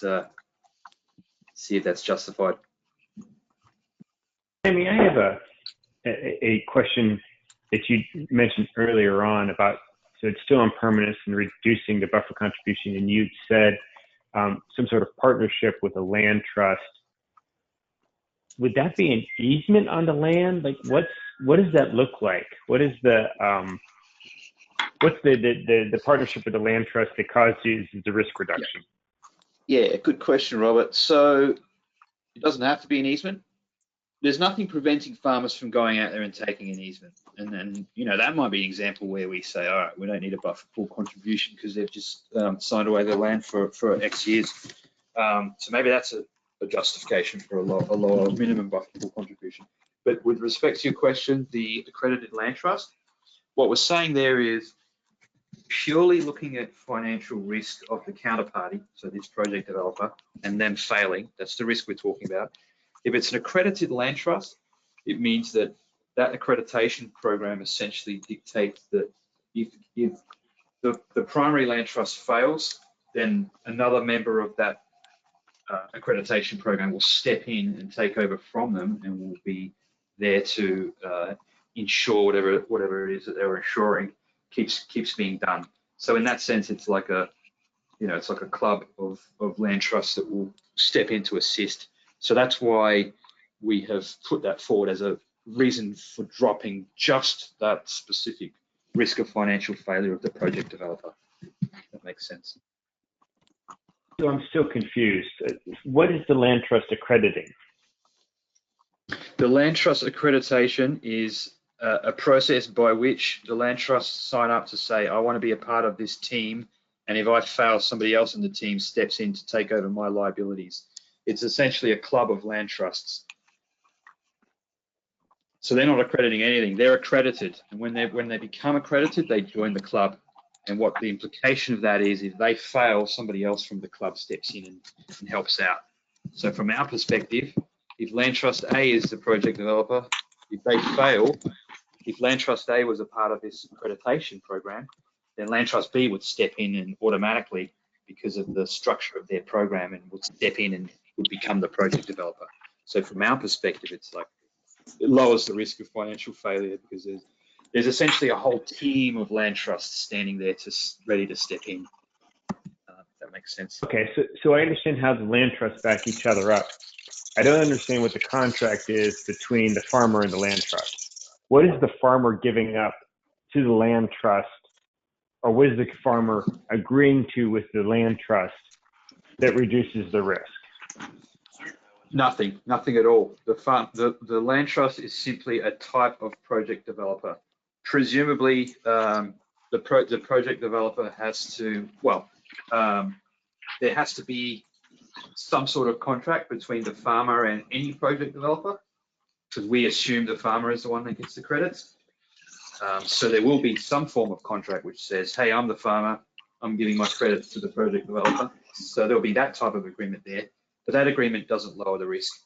What we're describing here is just simply the pooling of a bunch of project developers coming together as a accreditation group, a group of accredited land trusts. So that's where the risk drops. The fact that they're coming together as a team, as opposed to the contract between the farmer and the land trust. There will be a similar contract between everybody, and it could be the exact same contract.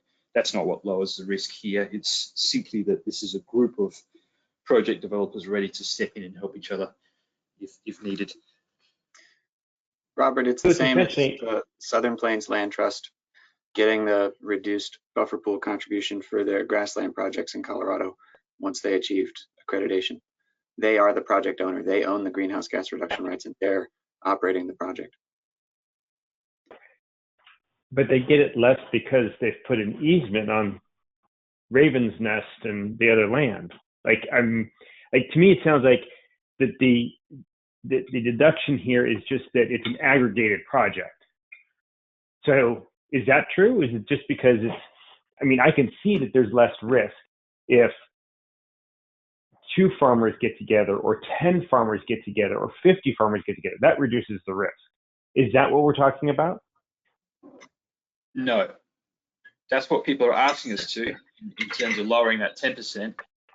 But what we're saying is every single project contributes 10%. Doesn't matter if you're 1 farm or 50,000 farms. Each of you, every time you get paid, you put 10% into the kitty, and that's an insurance pool in case something goes wrong that we haven't thought about, or in case of one of these unavoidable risks that we have thought about occurs. That's what it's there for.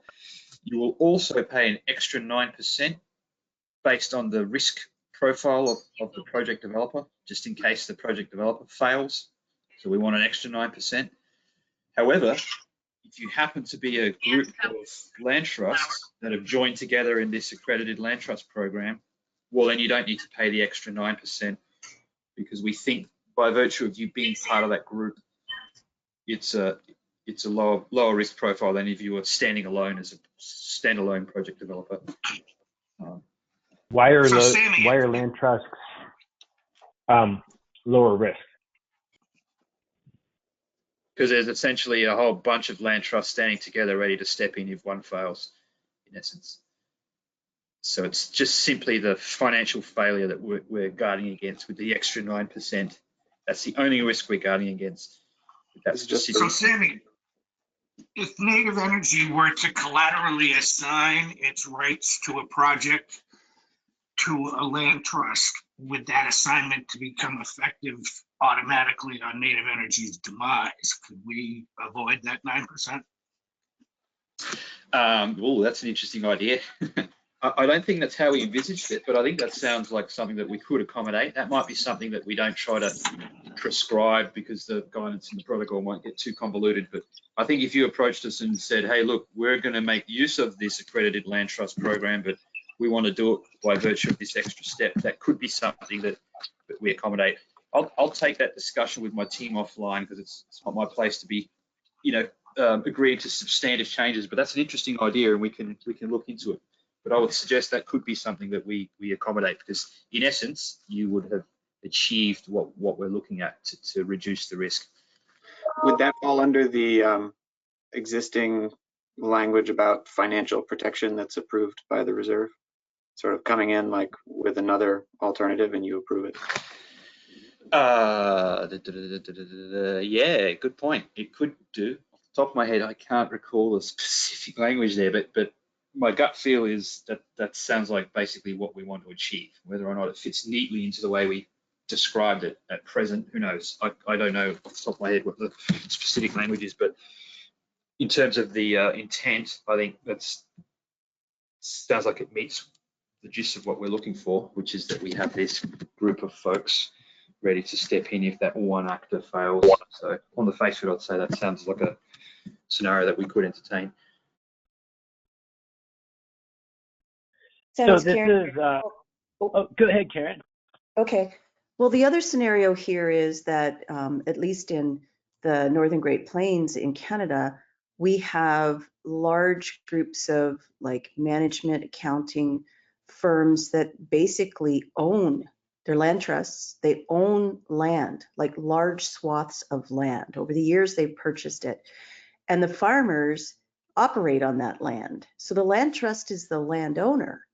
And that's another aspect of this that I would say that probably it's happening in certain areas of the United States as well. So that would be accommodated for. There's nothing to prevent a farmer themselves doing a project, or a land trust, or any other entity that owns land themselves from doing a project. Or it could be an aggregator that's not the farmer, or it's a farmer that rents the land. We're essentially trying to create a framework that lets the market themselves decide who the different players are. So I think what you described would be fine, Karen. And if they happen to fit into this narrow concept of a accredited land trust, then they would not have to make the extra 9%. And then, as Max pointed out, that second dot point, risk FF mitigated through land trust accreditation or financial protection. There is another sort of a mechanism by which we could capture alternatives. I think that was meant to be just for insurance and surety bonds. But look, those were just two examples of products we thought could serve the same purpose, and they quite possibly don't exist. So we could potentially consider other alternatives if they provide that same sort of level of assurance. Hey, Sammy, this is Adam Chambers. I got a few questions. You mind if I type in here? I'm going to have two questions. Yeah, for sure. And I'll try to lay them both on the table and see if everybody understands them.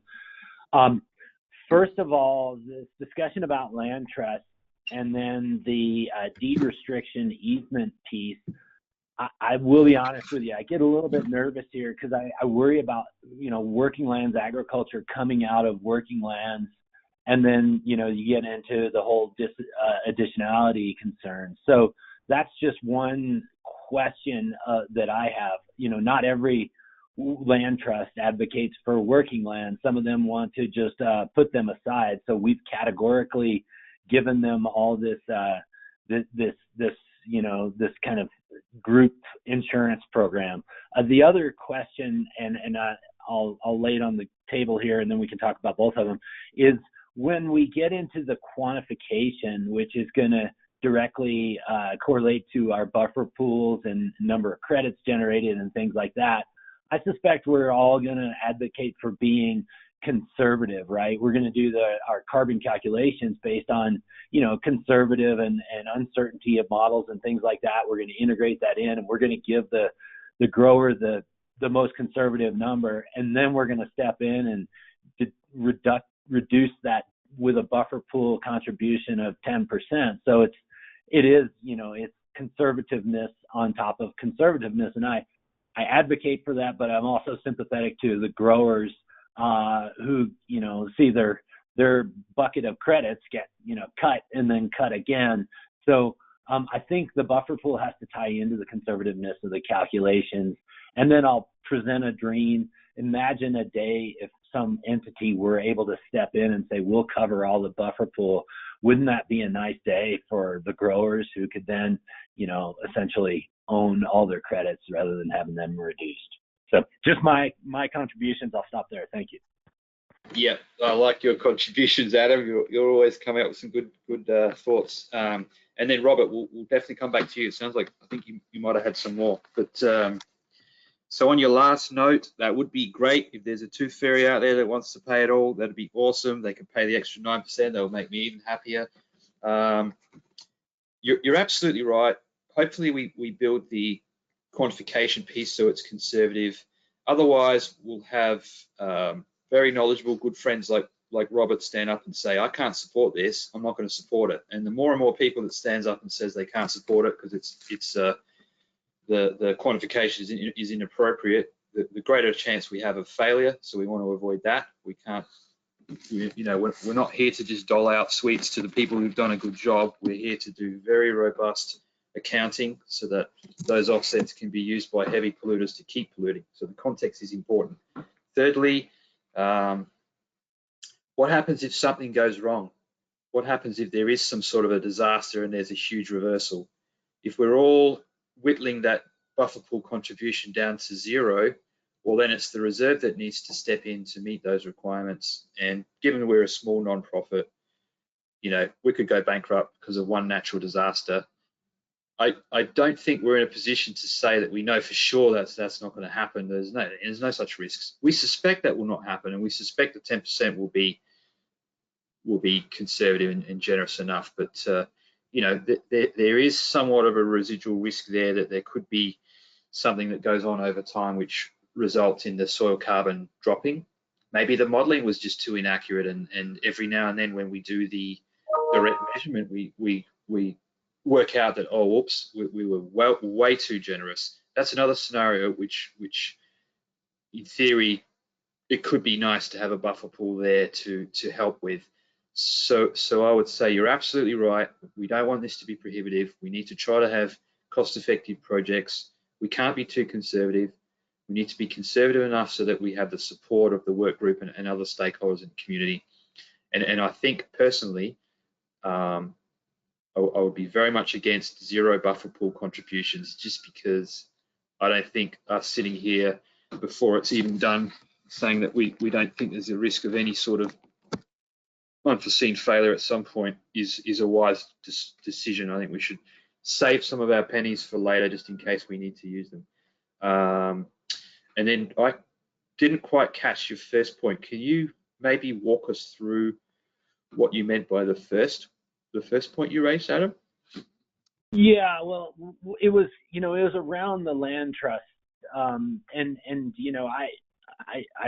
I work with everybody. I'm advocates for land trust as much as I am for working lands, growers who own their own land. There was a little bit of a concern that that land trust would be in the protect and set aside, and what we're looking for from an additionality perspective, has to be working land, staying working lands. And then I couldn't really understand how an easement would work in this context, because it's really just a carbon management easement. And yeah, that does work in ACOGs. I understand how that all works, but there are other ways, and I don't know that you would want to or I don't know many growers that would want to lock up, like their tillage practice or their fertilizer management practice in an easement. That seems a little bit obtuse from my perspective. So it just got me a little bit worried that working lands wouldn't remain working lands, and then we'd lose our additionality and the things would kind of fall apart. Yeah, okay, thanks for that. So we're not requiring any easements. So we heard you, we heard many other people stand up and say, working lands, easements, not necessarily the best mix, especially if we're talking about cropping. It's all sorts of complex activities going on, a lot of dynamic decision making. Farmers have got all sorts of factors they're taking into consideration. Some sort of a constraining easement is probably too much for somebody to swallow. So no easements are necessary. And that's why we're talking about this 10 or 19%, because we've got no easements at all. So that's 1 point. 2, anybody who buys land, sets it and forgets it, doesn't do anything, is not going to get any credits. What we're talking about here is active land management. So I think that addresses your question of, whether the land trusts are just sort of passively sitting on a bunch of land. That's more like the avoided conversion model, which I think we deal with rather well in limited circumstances, such as the grassland protocol, where it's, grassland and efficient grazing management for the most part. So passive land management will not really generate any credits here. It's going to be more sort of proactive, getting in there and experimenting with some of these NRCS practice types. That's where the credits are going to be. So I think that addresses your point. But do you have any follow-up questions, perhaps? No, that's it for now. Thank you. It was just, kind of the given the protection of the group, the herd protection, if you might, of the land trust versus other entities who have banded together, which I think Robert was getting at. So thank you much. Okay. Yeah, and then it's not explicitly written, but if you were a group of other entities and you came forward and wanted that same sort of group protection as this accredited land trust provides, well then come and talk to us. That could quite possibly be something we accommodate. If the underlying effect is to reduce the risk, or we could accommodate it. What we're saying at the moment is this is something we have seen before, and this is something we've enshrined in our protocols. This already exists, and we think it's a good idea. If there are similar ideas, we can entertain those. Sammy, given that the dissipation of risk as projects grow,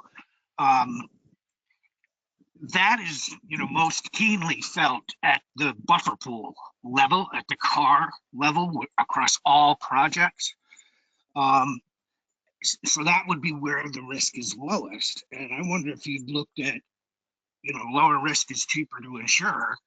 Why not buy insurance for that lower risk and then just charge projects a pro rata share of that cost based on their VER production? Yeah, these are good ideas, and so we tried to explore ideas like that, and we didn't really come up with too much. Like, we were asking the questions, we were engaging with insurers that we're familiar with, and it's mostly crickets on the line. Sounds good, but we don't. Oh, there's the crickets now. There's the birds. So it sounds good, and that's why we expressly wrote in there, by way of that second dot point, some sort of financial protection. Most of those options don't seem to actually exist. Sounds like good ideas. There might be something going on out at the marketplace. We couldn't really find anything, but if you had something like that, we would consider it in terms of reducing the risk of failure of you as a project developer. We'd be very happy to explore that. That's exactly what we want, and that's most likely going to give us more assurance than just a 9% buffer pool. We'd be very happy to see it. So that's one point. And look, we're setting this at the outset. Nobody's built anything. Nobody's saved any built up any project soil carbon, any projects. If in fact the program works well and there's a bunch of projects in there and the buffer pool's nice and fat and we can see that it's stable and going well then at that point maybe we can revisit and say, you know what, you're right. Now that we can look back at your projects and we can see that, yep, the buffer pool looks robust. We've had a couple of natural disasters and it didn't do anything. This looks good. Let's revisit the 10% and let's have it so that it could go down to 0 under certain circumstances. I think we'd be very open to it. At this point, we haven't had enough information to tell us that we can start off with a 0. I think starting off with a 10 is where we need to be, unless you can come forward in the next few weeks before June and help us get to a point where we think 0 is also reasonable. Maybe I'll just put it that way. Like we're open to any suggestions, but Sammy, it's Karen here. So there is no carbon insurance fund. Swiss Re tried to put one up in Europe. There just isn't enough volume. There's a difference between insurance providing dollar payouts and insurance providing carbon as a backup in short markets, particularly for this project type. Having said that, some of our project developers in the early days would proudly say they had insurance, right? Oh, come with us, we have insurance to the farmers. What they had was business discontinuation insurance from Lloyd's. So if they went under, the farmers were sort of guaranteed that there would be a payout to them. That's the closest we could get to, but then there's always going to be short carbon. That's the problem, right? Yep. So if you come to us with business discontinuation insurance from Lloyd's of London, that could possibly get you from 19 down to 10. That's the type of thing that I had in mind. So we'd be happy to consider that. And then, yeah, you're right. Your point as to, well, wait a minute, has that translated into replacing reversed carbon? Yeah, that gets a bit weird. That gets a bit tricky. So yeah, it does conceptually get a bit odd. I might have misspoke there, even by saying that discontinuation insurance is sufficient. We might have to look at, yeah, it could get quite a relatively complex assessment. Essentially, what we would look at is for every single ton that's been issued a soil organic carbon related credit, the reversible emission reduction, how many years has that been in place at the point where we need to assume it's reversed, and we do a sort of a ton-year accounting exercise in reverse, and then we translate that to a dollar value. So yeah, it could get relatively tricky, as opposed to just taking the 19% or using an accredited land trust or something similar. Yeah, I don't know that we have these mechanisms that could be easily put in place. But we'll try to be flexible. Yeah, could get nasty. Okay, well, I'm going to seize this opportunity to keep moving slowly, but this is a really good discussion and exactly what we're looking for. So let's keep it coming. Or actually, Robert, did you have something else you wanted to add? I think at one point we might have cut you off. I'm good. Okay, thanks, Robert. Okay, risk FF, topic of much discussion. Avoidable reversals compensated by the project developer. You get that already. Legal commitment by the project implementation agreement. So this will be a big bad contract, which basically says, here's all the farmers. They're the ones that we assume get the credits, and they've signed over their credits to us. And then it'll also have that sort of a 100-year commitment enshrined in there. It'll say, I'm the project developer, I'm the aggregator, and I agree to abide by these protocol rules for the 100-year period, and then they sign it. So that's what we're calling the project implementation agreement. And then ton-year accounting is optional. We've had a number of you on the call come out and say, well, that's a bad idea, we're never going to use it because we're already getting so few credits, nobody in their right mind would use it. Nonetheless, we're putting it in there because that might be a way that you just don't ever have to worry about permanence, because in essence you'll be getting your a much smaller amount of credits based on the duration that you're willing to sign a project implementation agreement. So in other words, it goes down from 100 years to something less, and then we proportionally issue credits based on what fraction of the 100 years you're willing to sign up for. That's optional. Gets quite convoluted. A good friend John from the reserve crafted that, so he's around if you need to get into the weeds there. It's an interesting option. We do use it for some of our grasslands protocol, and in some context, parties find that it can be a useful way to sort of whittle down the duration of a commitment. If a PIA, this project implementation term, is less than 100 years after crediting, and 10-year accounting use, hang on a sec, this GUI's in the way, I can't see the rest of the text, excuse me, and ton accounting is used, then at the end, the project implementation agreement needs to be extended. In essence, we need to have that agreement in place for every year during that permanence period. So every time you're issued a credit, we need to have a PIA in place for 100 years from that point forward, and it needs to be extended as necessary. Or the reserve may approve an alternative mechanism to ensure permanence, in brackets on the next slide. And that's what I was getting at when Tom asked the question about financial protection. I started getting into some of those ideas, and then Max corrected me. So on the next page, we'll take a look at some of those, and that's for after the crediting's finished. It's for that sort of quiet period where you have to monitor and maintain for the rest of the 100 years. So we'll look at some of those ideas on the next slide. Or the reserve declares a reversal. So in other words, a couple of mechanisms that you need to demonstrate that the carbon is still there. Or if you don't want to do any of those, that's also fine. You just pay us as if the carbon was a reversal, and then you can go about your business, and we don't need to bother you ever again. So there's a couple of options. We'll try to make it flexible. Unless there's questions, we'll get into those examples. Just to clarify, Sammy, with if the reserve declares a reversal, is that to be compensated by the project developer then, or by the reserve? Is that Dan? Dan? This is Matt. Hey, Dan. Grandma. Oh, sorry, Matt. Yes, that's right. That's right. In essence, what we're saying is we've given you a bunch of credits. Implicit in that is that you maintain that carbon for 100 years. There's a couple of flexible mechanisms. We'll see those on the next page. And one option is you just pay it back, whatever's the residuals that's left over. You know, that's clearly not the best case scenario for the environment in particular, but basically you don't need to worry about monitoring it or demonstrating. You can do whatever you want, pay it back, and it would be the project developer that does that.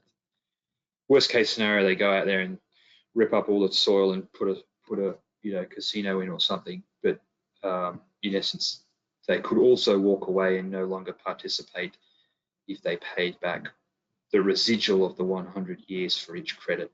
So it wouldn't be all the credits, it would just be however many years worth for each credit that hasn't met that 100-year line. Gets a bit convoluted. Okay, I'll move on to the next page and go through some of those examples. Alternative mechanisms to ensure permanence. Option 1, demonstrate the risk of reversal is acceptably low for the remainder of the permanence period. So here's an example. Monitor the grower practice for 5 years after the crediting period and ensure that at least 95% of the practices are maintained. So that's that recidivism idea that we bandied about. I think Adam talked to us a little bit about his experiences, extensive experiences with the NRCS practices, and you know, once the tap's turned off, it could dry up a little bit. Well, this could help us capture that. If the project's no longer earning credits, and lo and behold, the farmers are still doing these practices because they've just worked out that, look, this is fantastic. Now that I've got this new system dialed in, I'm you know, absolutely thriving. So I'm going to keep going. I don't need the carbon payments anymore. Great. Well, then we could switch off or dial back the ongoing monitoring because the risk is so low. That's a plausible scenario. So that would be a fantastic outcome for everyone. Option 2, provide a method to monitor the project area and compensate for reversals. develop a system to remotely sense and train a computer algorithm or a monkey or something to identify if there have been any reversals, and then to have a secure financial mechanism to compensate. So we know that these types of technologies are already out there. We've spoken to partners. I think Indigo's working on their own, and there's at least one other party that we've spoken to that says, yeah, we've got this ready. It's ready to go. It's viable. We've developed it. We think it works great. This is exactly what we developed it for. So we think the technology is viable and cost effective. So that's good news. No specific methods have been approved at this time, funnily enough, because we don't actually have a protocol yet. We're still building it and we don't have projects, but here's some examples of what we think could work well. So we don't necessarily anticipate that, people are going to be locked into onerous monitoring for the rest of their lives and their children's lives. We think that this could be cost effective and simplified over time. And here's an example of how the risk profile drops. We suspect it will drop over time, so we're building mechanisms to be able to accommodate that. And that's, in no small part due to the feedback from this work group over the few meetings that we've had. What's this last point? What does it say? Reserve must review and approve any alternative. Yeah, so, that's just a useful way of saying we're happy to entertain any crazy idea you have. Show us, and we'll see, and hopefully we can accommodate it. Let me stop there and see if there's any further questions or feedback.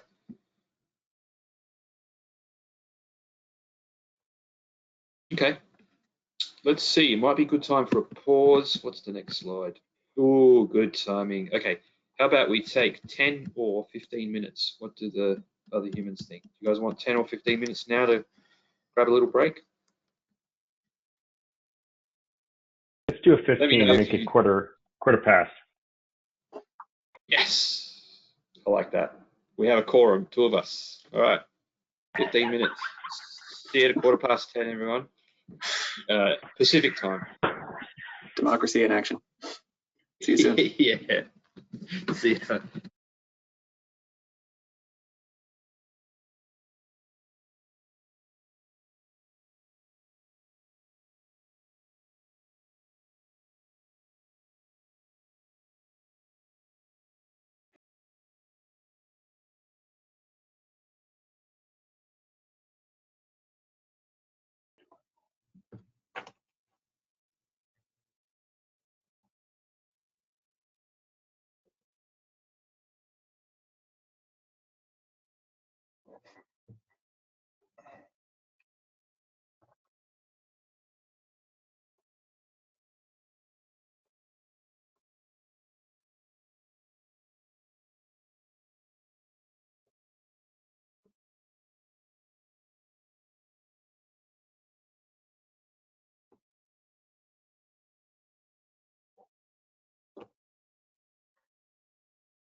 Hey folks, it's Sammy here at the reserve again. I think we said 1:15, so another couple of minutes and then we'll resume.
All right, folks, 10:15. I think we can probably resume now. Hopefully you're all back and ready to go. I just had a quick peek at some of the chat and we have our fact checkers working. Sarah Westcott on our end sent me a note saying that our program manual does say that we will use credits from other project types if we run out of credits for a given project type. So from the buffer pool. So thanks for that, Sarah. Point of clarification there. There's probably it's probably more, but that's the only one I saw. So everything else you can take as the absolute truth because I know everything. All right, let's get into quantification. Quantification overview. This is going to get into the weeds quick. So initial. All right, I love could we get workgroup members muting themselves? That'd be good. Let's see, where were we? Initial soil organic carbon is directly measured. So we did mention before that we envisaging a little bit of flexibility there. You know, just in terms of practicalities, we know that you know, the idea of racing out there and taking a direct measurement for every single field at the optimum time, you know, could be a little bit tricky. Plus, we're probably interfering in what's already complex lives of farmers. So a little bit of flexibility there is going to be useful. So in the instances where we don't get a direct measurement immediately at the start, then those folks may be able to sort of model back in time to pitch for a date. Plus we might have flexibility anyway. Could we get folks to mute themselves if possible? Or Heather, I don't know if you can keep an eye on that. Oh, there we go. I think it's pretty quiet now. Okay, great.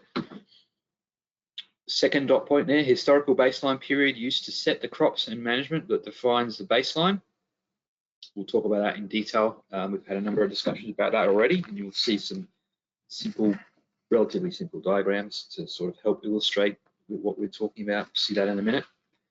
Baseline soil organic carbon is modeled for each reporting period. Project soil organic carbon may be modeled or directly measured in each reporting period.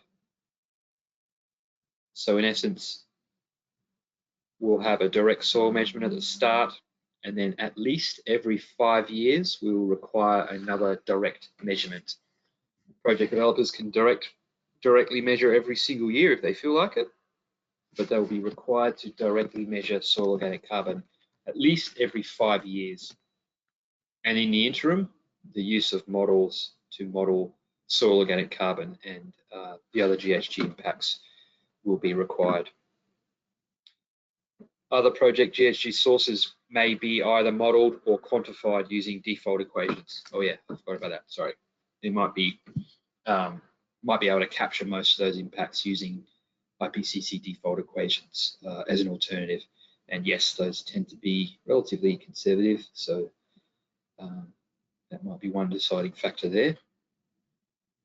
Projects may employ a mix of modeling, measurement, and default equations.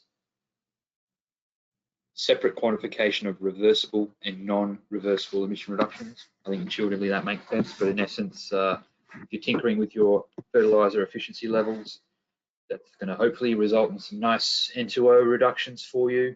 In particular, quantify those, and obviously we'll tally those a little bit differently from the soil organic carbon gains.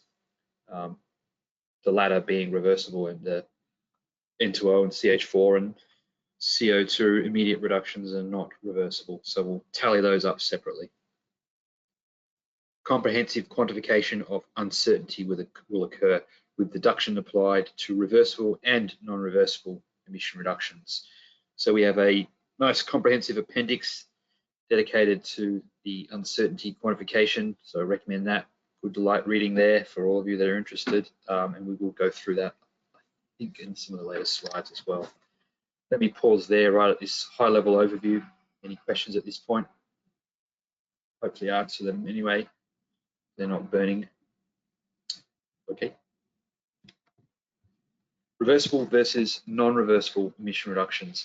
Issued separately in the registry. The exact way we do that is still TBD, but in essence, we should be able to recognize those slightly different species of emission reductions somehow visibly in the registry. Reversible emission reductions will be the soil organic carbon stock increases, source of the buffer pool contribution. In other words, just a reminder, obviously the buffer pool is only relevant with respect to sequestered carbon. It's not relevant with respect to non-reversible emission reductions. In terms of non-reversible emission reductions, hopefully there could be a nice range of those that we see. Fertilizer use efficiency gains, grazing, sustainable grazing impacts, use of end fixing species, bunch of cover crops hopefully, end fixing cover crops, biomass burning perhaps, fossil fuel combustion. These could all be attributes which change as a result of the project, and if they result in significant emission reductions, those need to be captured regardless of which direction they're going in. And then an uncertainty deduction will be applied across both of those reversible and non-reversible categories. Sammy? Yes. This is Robert. What's the non-reversible emission reductions for grazing? Is that methane from enteric or manure, or what's the grazing emissions? Yeah, both. Yeah. So I think we're going to be using a combination of simple IPCC default equations, emission factors with respect to most of those, with respect to the enteric, I believe, and then with the poop related emissions. I think it's going to be the models that capture those off the top of my head. But yes, you nailed it. Okay, thank you. Yeah, Well, no this problem. is Adam. You would also want to have like a grazing management plan, right? That's going to be your requirement because you wouldn't want stocking numbers to change and things like that, which could then have an impact on your soil organic stocks. Yeah, good question. So in essence, you would have to be changing your grazing practices. That's the first point. So you would have to sort of demonstrate some sort of a delta between whatever you're doing and whatever it is that you're saying is different. If you, in other words, if you always had animals on your property, then that's going to be captured somehow in your baseline, and so you'd be demonstrating some sort of a change. Or you've brought animals in where they weren't there before and they're sort of grazing on the crop residues or whatever the case is, and then you would be modeling the impacts of that into, sorry, the model will be capturing the impacts of that in terms of soil carbon and then the CH4 and N2O potentially And then we I don't know off the top of my head, I can't remember, to be honest. I don't think we're particularly prescriptive, definitely not at this point, with respect to the sustainability of those practices. I can recall what we did for the grasslands protocol, but I can't recall exactly what's in the protocol at this point.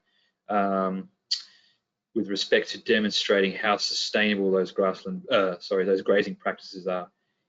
It might be that we don't have anything prescriptive in there at all. In other words, you go about and do it as you see fit, and we will rely on the model to tell us about those impacts.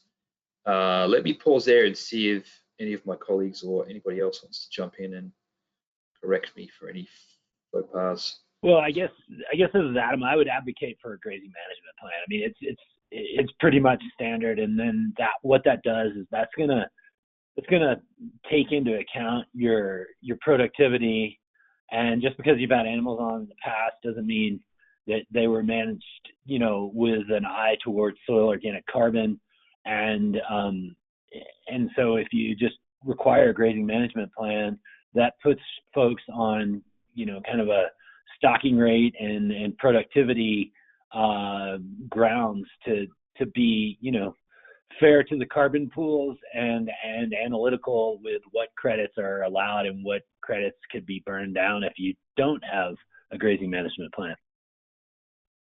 Yeah, that's right. That's a very useful observation. So in essence, that's what we did with the grassland protocol. What I'm saying to you is, unfortunately, I don't recall to what extent we brought that across here. I think the intent was to do it, but I have a feeling we might not quite have done that yet. But let me tell you about the grassland protocol. So there we're relatively hands-off, and we suggest that you would want some sort of plan like that, but exactly how you enshrine it is kind of flexible. And we point to some specific examples, like a BLM rangeland health assessment is one example, or some sort of grazing plan that's being monitored or approved or observed by some sort of third party would be another useful example.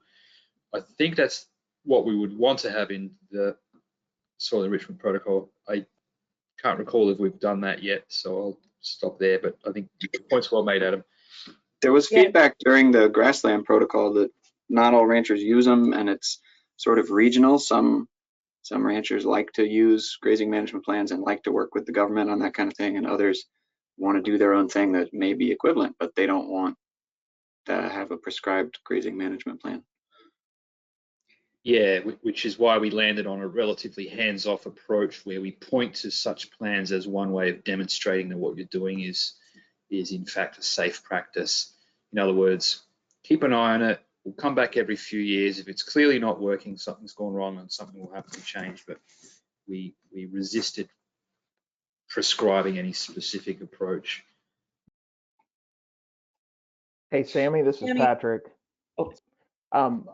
I had a comment on the grazing and the grazing plans. I would echo Adam's comments on that. As a verifier, it would be incredibly helpful to have a grazing management plan. I wouldn't necessarily say that it's the end all be all, but in the absence of a grazing management plan, we'd at least like to see some of the other documentation that's alluded to in the way the protocol is written right now, in terms of, so we could verify how many animal days the animals were on the specific pasture, rangeland. Do they have some kind of drought mitigation strategy? All those other intangible or tangible elements that would necessarily be in a grazing management plan, that would sure make it much more easy for us to reach reasonable assurance that they were following some kind of grazing management strategy, if indeed we're trying to model some of those emission factors. I mean, the protocol requires them to have the data of the actual grazing in some fashion. Yeah, that's right. The data is obviously required to feed into the modeling. As to whether we prescribe a plan, I can't recall, but if we do, it's going to be relatively hands-off. We're not going to say has to be, the plan from this agency for a number of reasons. As Max suggested, we had feedback during the development process for the grassland protocol that not everybody uses it, not everybody likes it, it's not that useful. We also know that around the country, there are a number of agencies at the federal level that use such plans, but in terms of how they're implemented, tends to be the implementation and the MRV in particular are left at the local level. So a uniform plan might be rolled out very differently in different parts of the country. So just pointing to one template is not necessarily the only way to achieve our outcomes. But as Max said here, we have required data that needs to be input into a model.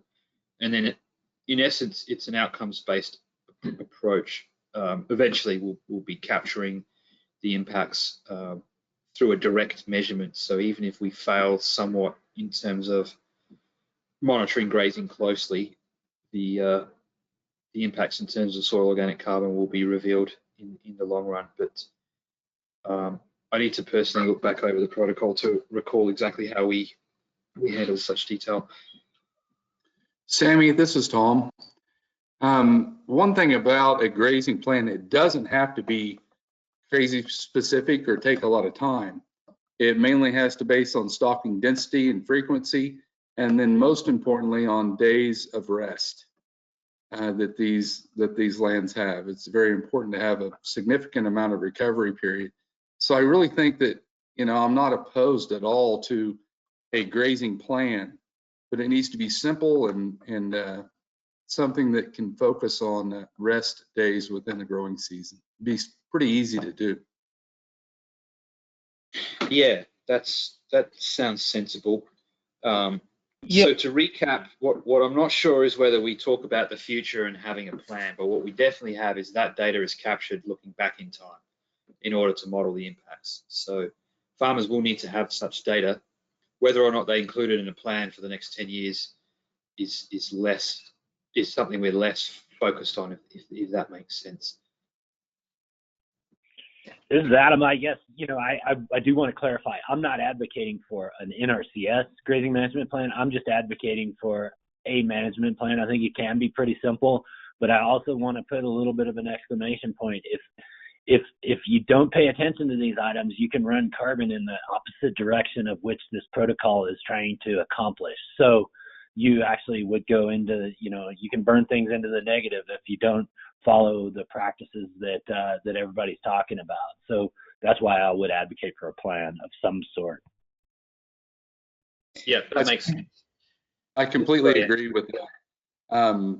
Poor management in grazing systems, they can really turn native range, especially. I'm talking about the Central Plains, the Flint Hills area, an incredible ecosystem that can be with continuous burning and with poor grazing plans, they can go the opposite direction pretty quick.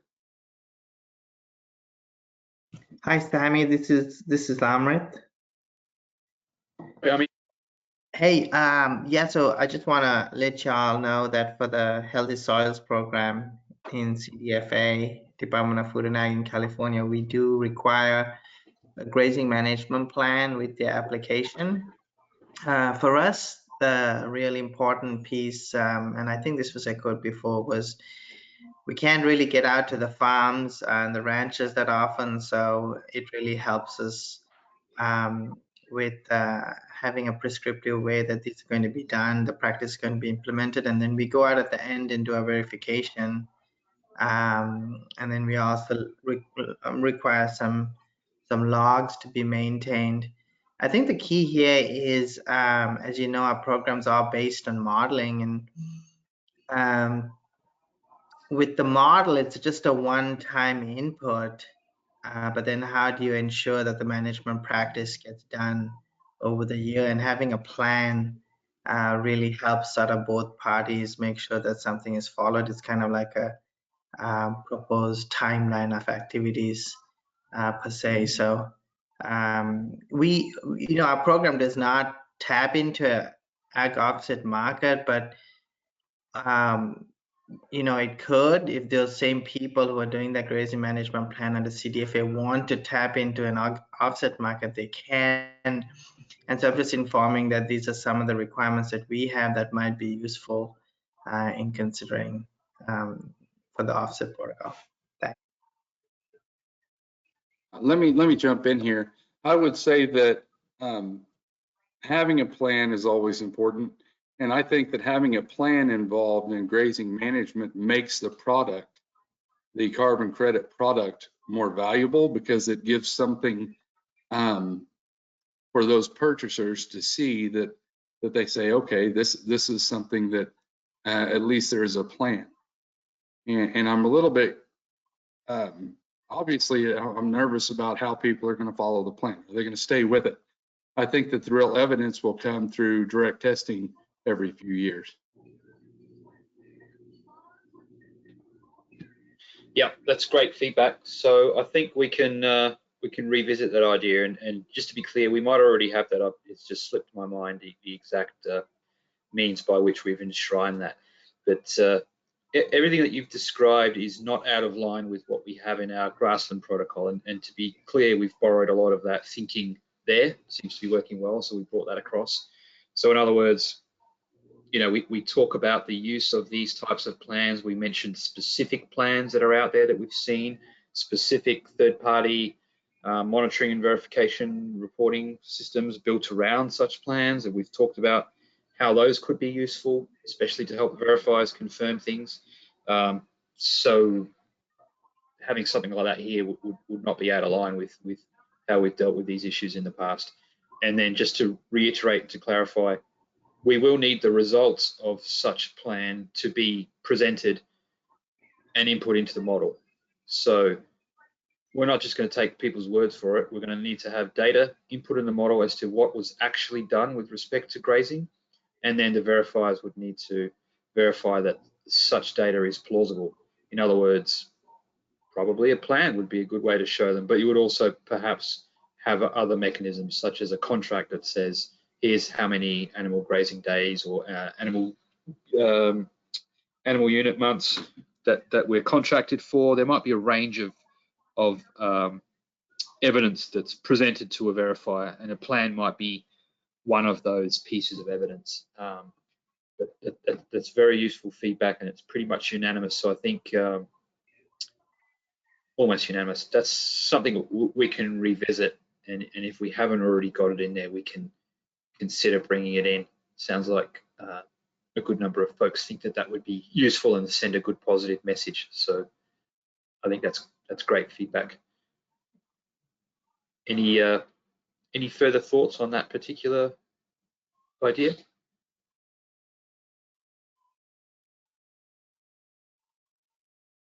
Okay. Let's see, non-reversible emission reductions. I think we went through all of these. So any further thoughts on this page before we move on into, I think, probably baseline setting? Okay. Modeling the baseline. Okay. So the historical period of at least 3 years, covering at least one full rotation of historical crops and management practices. And we encourage use of longer historical baseline periods. So we can tell you that all of the folks that we've been working with that really love playing with models, they would love to see as much data as possible, at least 5 years.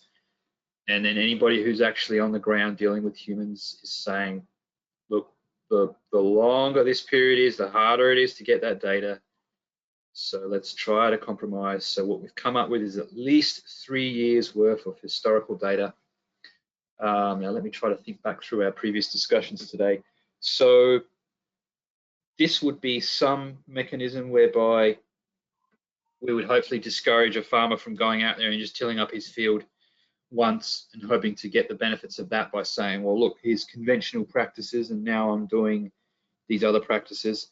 So they would have to do that for, yeah, at least once within that 3 year period, I guess, would still be a mechanism there, but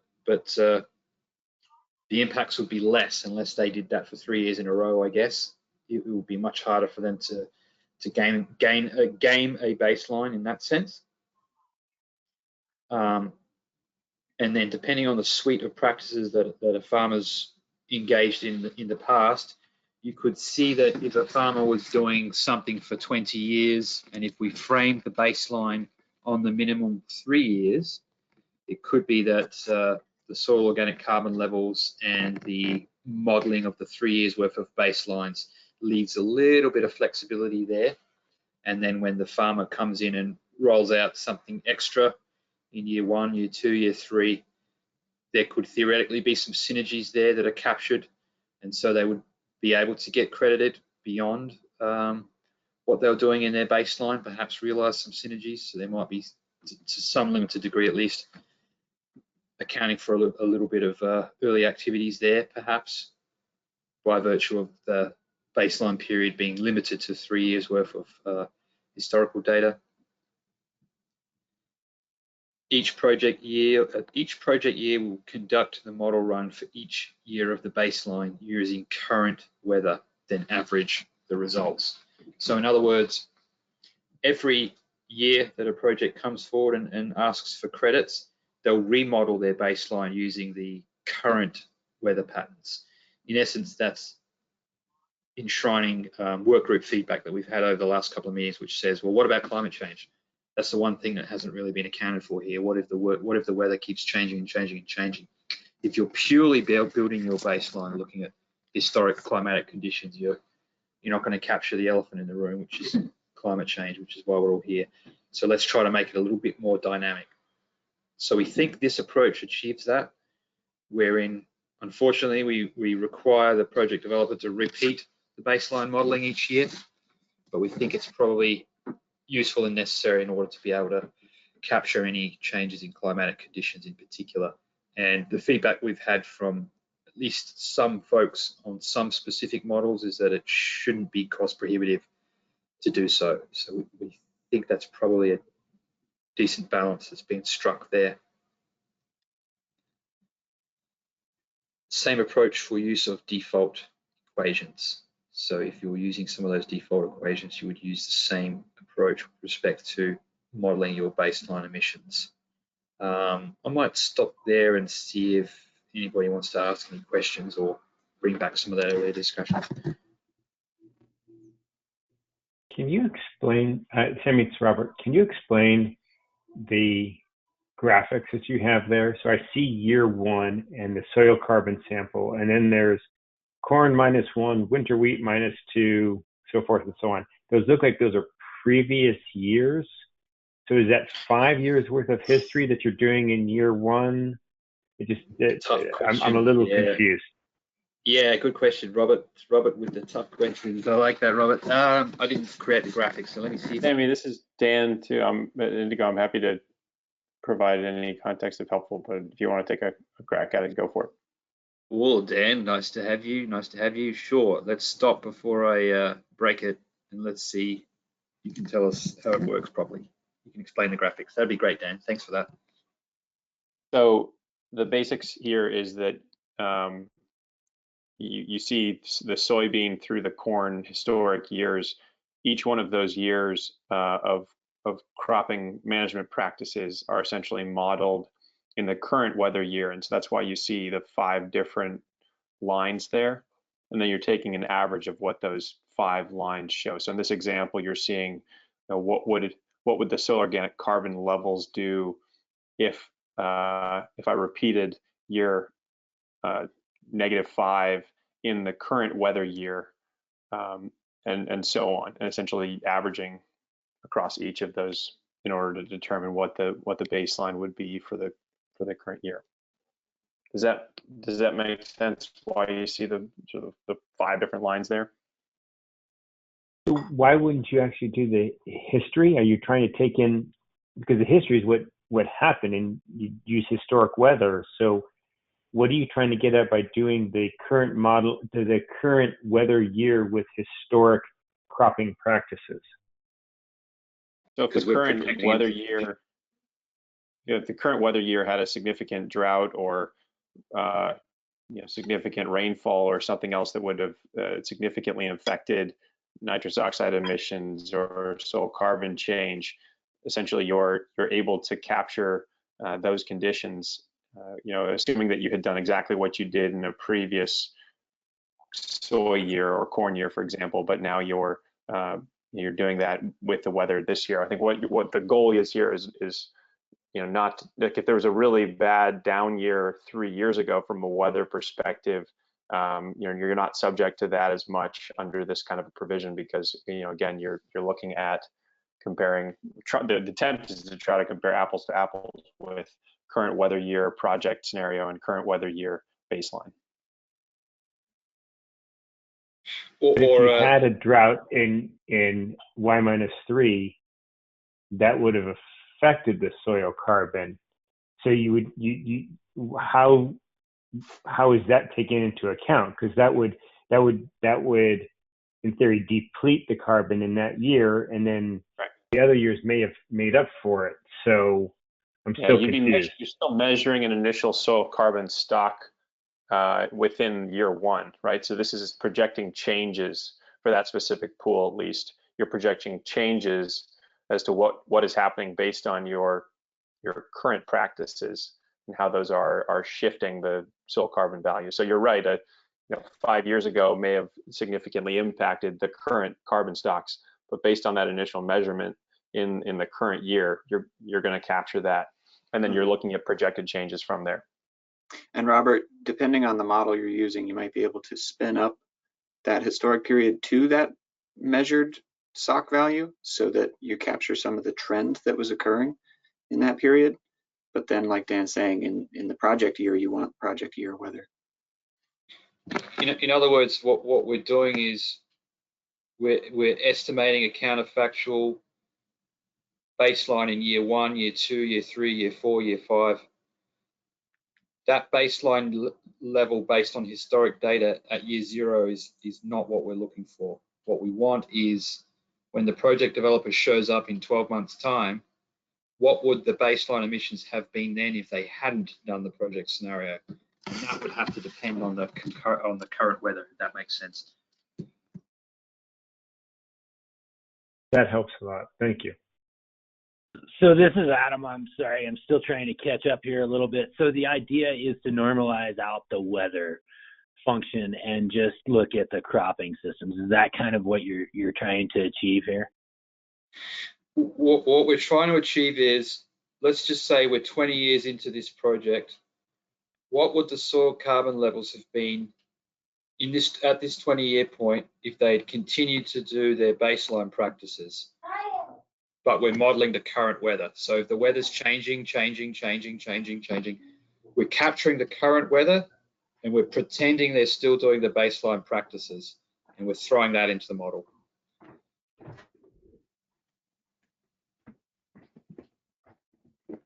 Okay, so what if the current weather is outside of the norm, either drought or wet, and you're gonna then, for example, in reanalyzing that soybean system, you're probably gonna see, and corn, you're gonna see, nitrous oxide changes that are gonna occur.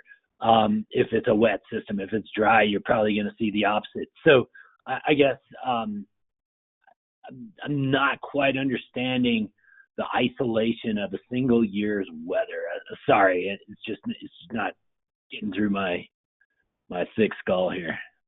Well, we're not isolating a single year's worth of weather. What we're saying is, what we're trying to understand is, what would the baseline be this year? And we use this year's weather. So if I come back in 10 years' time, what would the soil organic carbon levels be like if I'd continued my baseline practices this year? So obviously we need this year's weather for it to be able to model what those baseline activities would have looked like this year. Basically, every time you come and ask for credits, we have to try to model what the baseline practices would look like under the current conditions. Does that make sense? This is Tom Stoddard. Can you hear me? Yep. Okay. When a producer leaves a project, you assume 100% reversal. And why does that same logic not hold true here, that absent participating in this program, i.e. in the pre-project scenario, there would have been a reversal. And I know a couple of the VCS protocols effectively do that by you start with your baseline as a static baseline at the highest soil carbon level in the last 10 years, and then just credit all growth from there. Well, that's one option.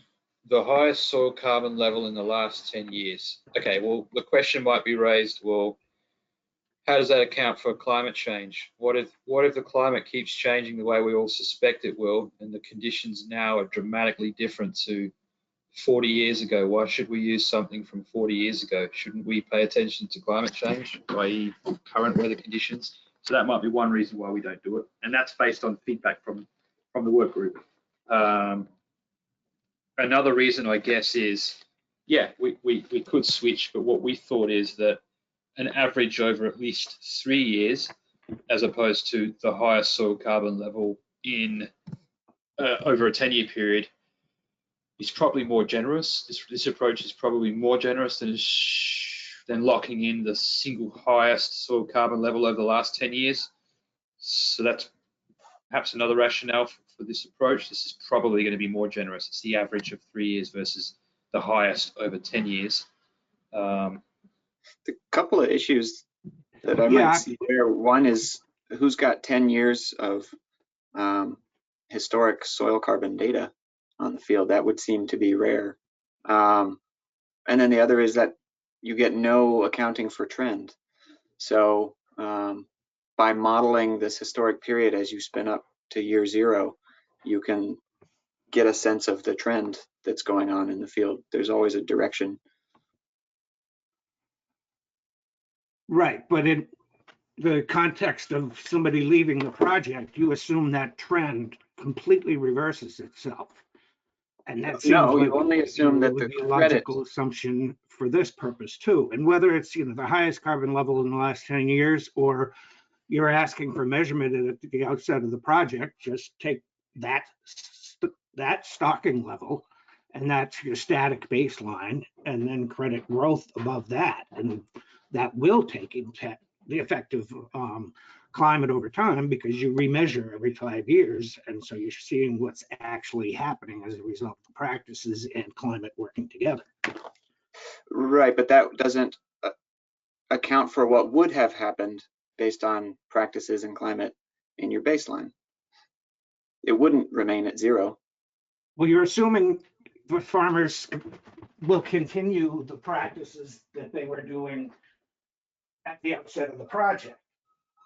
And in the other context, where you're looking at people leaving the project, you assume they don't do that. You assume they go back to their baseline. So the reversal is only what was credited, not everything that was gained, or not the entire change, but only the credited change.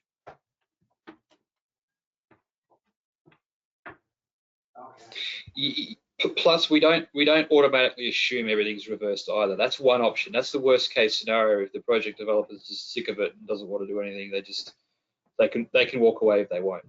That's akin to chopping down all the trees in a forestry project. Sure, if they chop down all the trees, they can walk away, or there's other mechanisms that they can impose. So I think that bringing in the reversal piece is perhaps clouding the efficacy of this approach a little bit, because there are alternative mechanisms that we have for the reversal piece. Sammy, it's Karen here.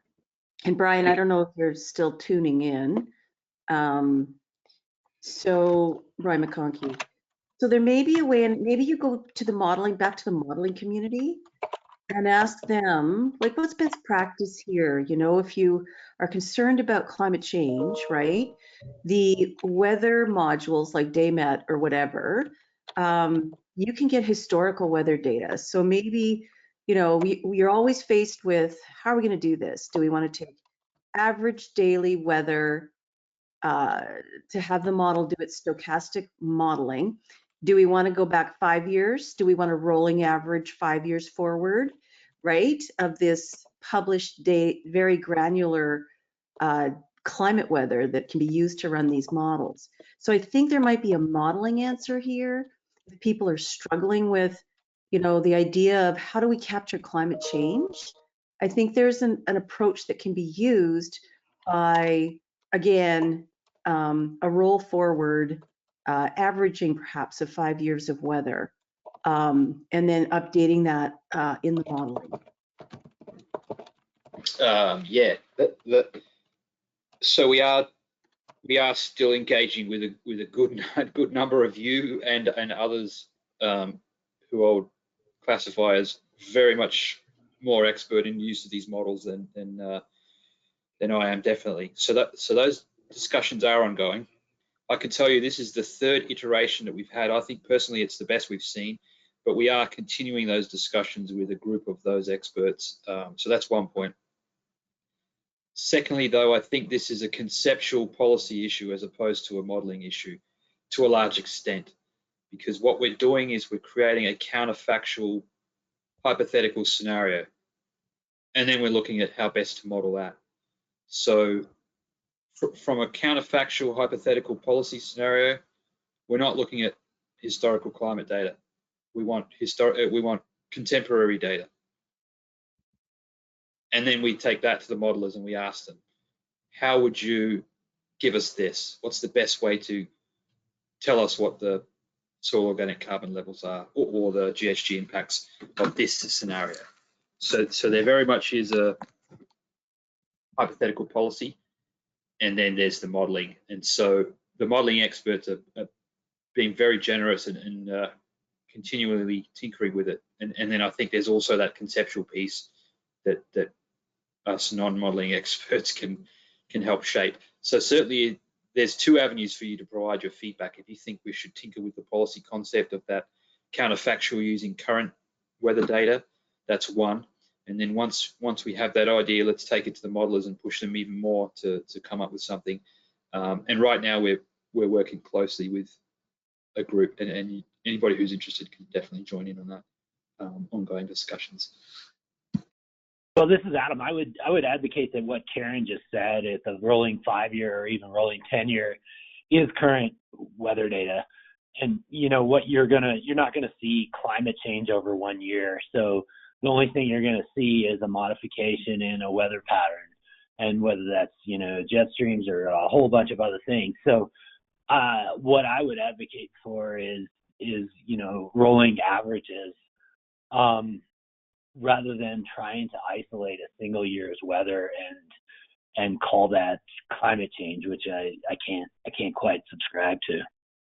I'm curious how you see that working in operation. Well, I've got an idea, Max. I think the way we would enshrine what Adam's saying is just require the baseline to be remodeled every 5 years with 5 years worth of data, and we average it. So in essence, it'll be the same thing exactly as what we have now. It'll just be we do it less frequently, and we just average the in-between current weather patterns over the previous 5 years. Basically, it will be exactly what we have now, but just done less frequently. That's the way I would imagine it would work. So this would be looking back. Exactly. Come back in year 5 and redo the baseline on using weather data from year 1, year 2, year 3, year 4, year 5, the average of those weather conditions. That's the way I would imagine it would be implemented. I mean, it's pretty much what we have. It's just less frequent, and it's less work. It takes this, but then shifts that. It decouples your project year from the actual weather in that year, and it means that you're going to experience your project year weather 5 years from now. 5 years in the future, you're going to be looking at this year's weather. Well, no, I think what Adam's suggesting is look at. I don't know, actually. Yeah, you would have to model. Yeah, actually, you would have to model 5 years. Or I don't know. That's going to make my head hurt. You might have to model 15 years worth of model runs, and then get an average of those. Yeah, that's starting to get more complex. Anyway, let's take it offline and keep noodling on it, and as to whether we well, we're already having these discussions to see if we can refine this further. So let's take the feedback, which is consistent from a few people, that maybe we can look at doing it less frequently, and let's see what that looks like. I have a feeling it's going to be no less complex and burdensome. It'll just be, it's done less frequently, but let's explore it further offline. Perhaps.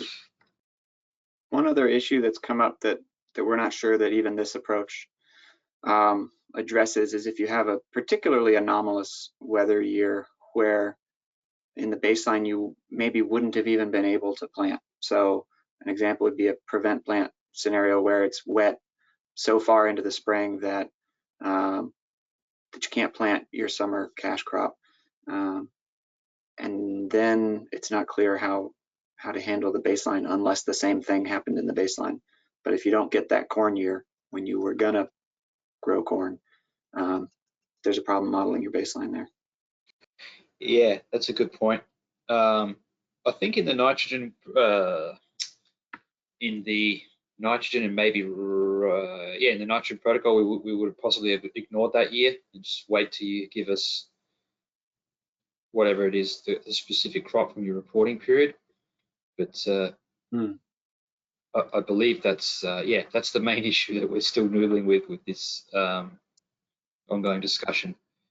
Let me ask you, Max, what would you do in that year? What would you have grown? Nothing, or? We're still scratching our head a little bit. There are parts of the country where it actually happens often enough that it might be captured in that historical period, and then other parts of the country where it doesn't happen that frequently.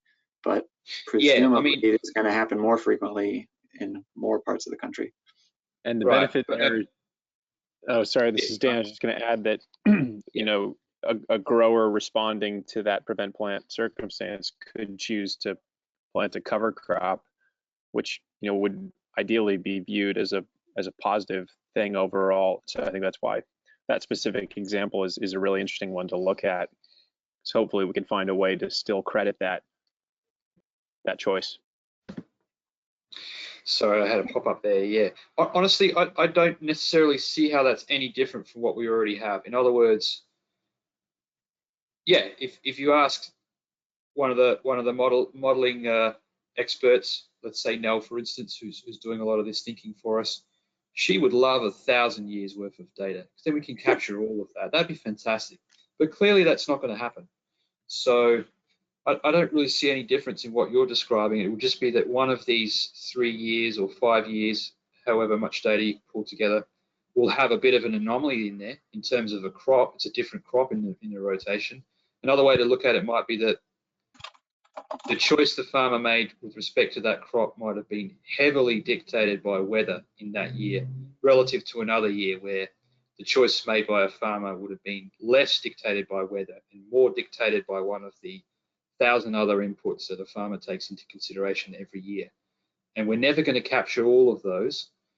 We say to them we need at least 3 years, more if you can stomach it and if you actually have the data. But I don't know that we're ever going to have the certainty here. We just need to grab as much as we think is good enough to spin up the model and keep moving, or else we'll be here forever waiting for the 1,000 years worth of data. Yeah, absolutely. I mean, it's something we're still trying to figure out. If you have a year where none of your historical baseline years would be possible. So if it's impossible, if the counterfactual is impossible, what do we replace it with in that year? So I'm not suggesting that we would solve that in this meeting. I'm just don't wait for 1,000 years. Yeah. Well, let me put it a different way. One question I had for our modeling experts was, well, wouldn't you want at least X number of the same crop in your reporting period? Like if you're growing oranges in your reporting period, shouldn't we say we need at least 3 years of oranges in the baseline? And the response from the modeling teams was, no, we don't need that. It should suffice for us to grab at least 3 years of some sort of rotation. So in my mind, you bringing up this idea of an anomalous year, it's no different from the concern that I had that we're not modeling 3 years of oranges, we're modeling 3 years of something, some random combination of historical practices, and that's good enough to give us a sense of what a hypothetical baseline would be. If that's good enough to compare oranges to 3 years of whatever random practices are there, then the fact that there's a anomalous weather contributing to those choices, in my mind, is, oh, I don't know. It'd be interesting to take that back to the modeling team and see if that's more problematic than not having 3 years of oranges compared to 1 year of orange in the reporting period. But so Sammy, I'll calculate. Yeah. It's Karen here. Go ahead. We thought this through this hard in our situation with our fertilizer management protocol. We just wanted to prevent gaming, right? So if people had we require 3 years of historical data, and if there's a disaster on the farm, a flood, a drought, whatever, and they want to exclude 1 year and go back to even further, but exclude that bad year, we've got some guidance built in because we just didn't want gaming, so we have some proofs that they have to present to the verifier as to why they excluded one of those years. So I'll circulate that. Yeah, that's what we had for nitrogen as well. So that would be good to take a look at that. Yes. So just by way of summary, we are exploring, as you've heard, we are actively exploring some alternatives, and this is the third iteration. I think it's actually the best that we've seen so far. So those guys are doing great work, but we will continue to explore the baseline modeling further. And anybody who's interested is welcome to reach out to us, maybe CC me in particular, and let us know, and we'll probably revisit this in the coming days and couple of weeks. But not trying to draw an end to the conversation. Feel free to keep noodling. Yeah, Sammy, this is Adam. I guess the only thing I have, this is difficult. There's no question about it. And the 3 year number there, I guess all I would say is just to defend yourself and also this group, I would make sure that you were able to arrive at a pretty strong consensus that 3 is the number and 5 is not a better number. I mean, it's again, we're coming back into that art versus science thing. There is science behind this that's going to tell you the more the better. There's also the art, which is not everybody keeps their management data for perpetuity. So, I guess I just wouldn't want the protocol to dangle in the wind based on this number. I just want to make it, as sure-footed as possible. Yeah, that's good. That's a fair comment. Thanks, Adam. Anybody else? Definitely not trying to curtail the discussion. Just noting by way of summary that clearly there's some nice thinking going on and ongoing here. So this third iteration, I think, is the best, but it's still being tinkered with, and everybody's welcome to join offline today, as well as continuing the discussion today.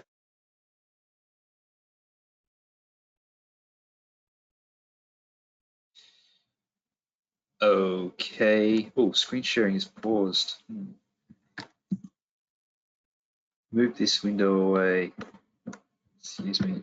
Can you guys see my screen, or is it still paused? We see modeling the baseline. That's what I have on my screen, funnily enough. Good news. All right.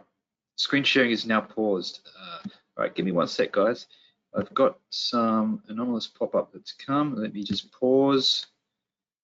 Okay, and let me get rid of whatever this thing is. Close alert, go away.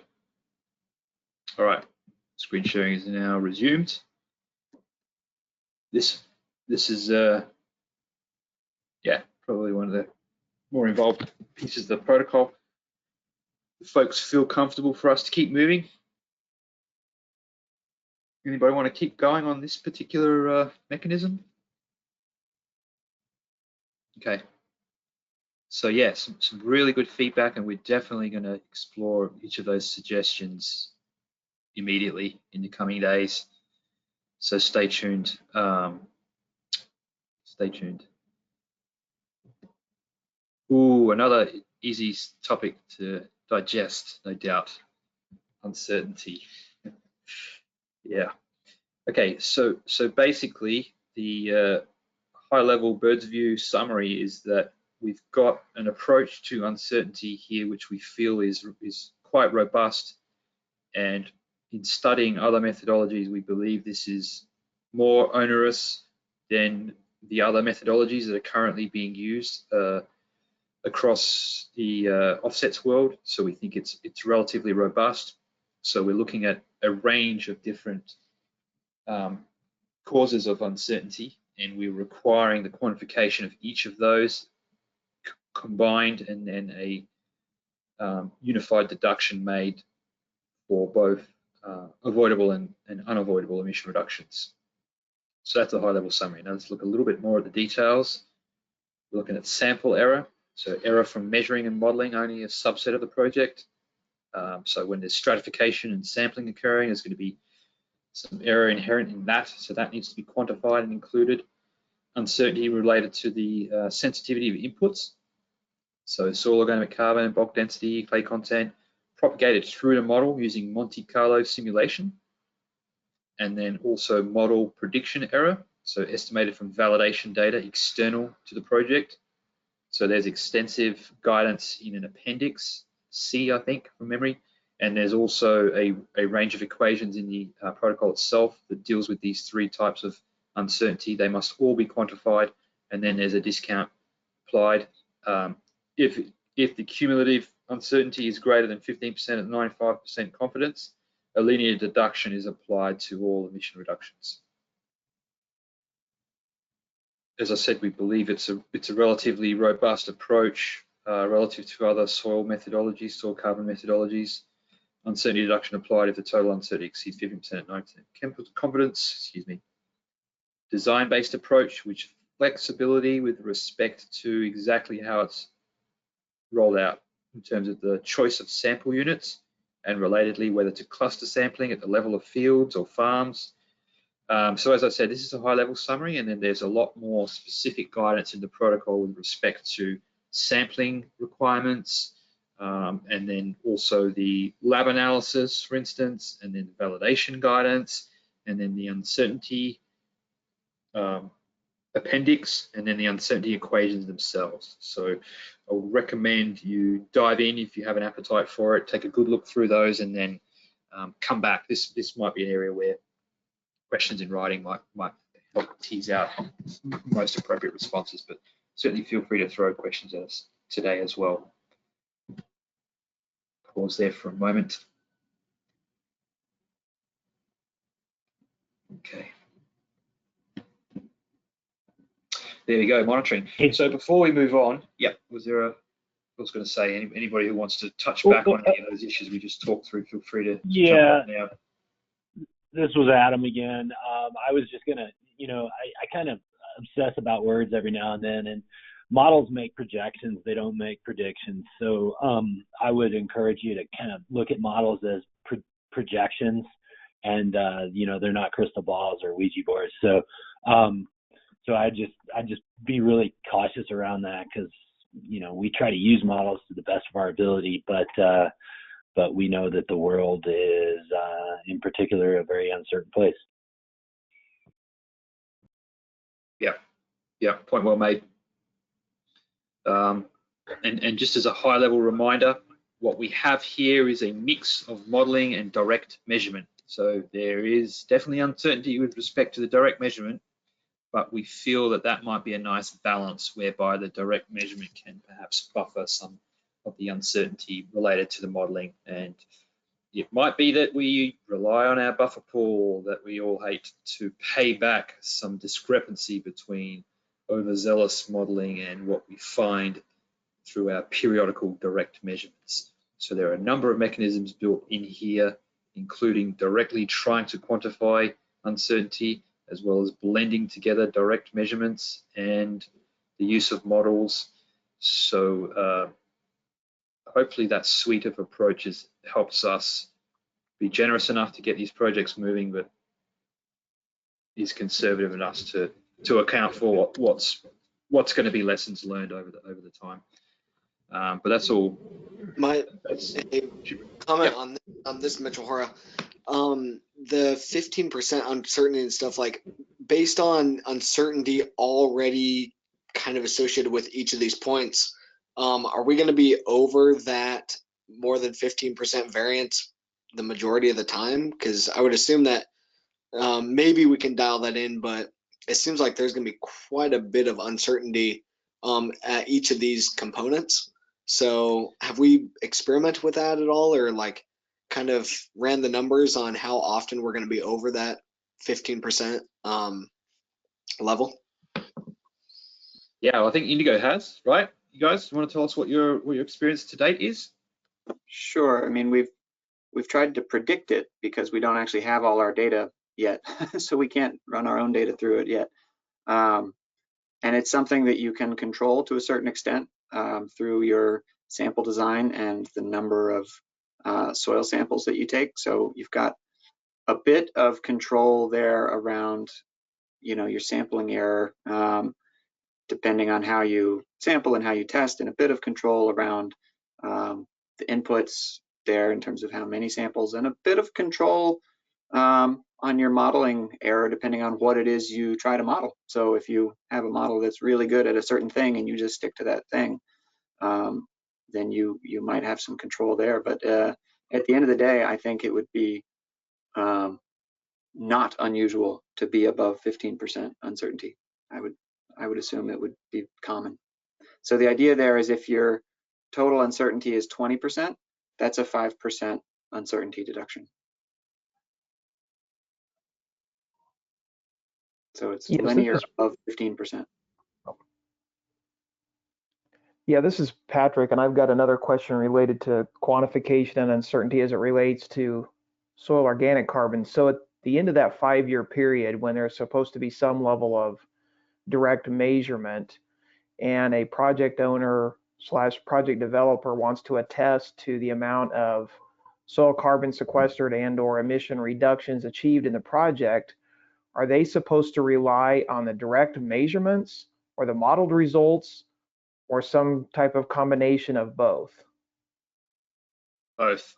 So in a year where there is a direct measurement, there will be a comparison of the direct measurement to the fancy pants modeled baseline for that reporting period. And then in theory, at that point, given that we're comparing a measured sample with a modeled baseline, as opposed to a modeled project versus a modeled baseline, that will give us a kind of a true up between the modeling year-on-year results and what we're seeing in, let's just assume it's year 5 measured versus modeling results, if that makes sense. So in that sense, it's kind of a true up, but in essence, every year we'll be using a hypothetical modeled baseline versus the project.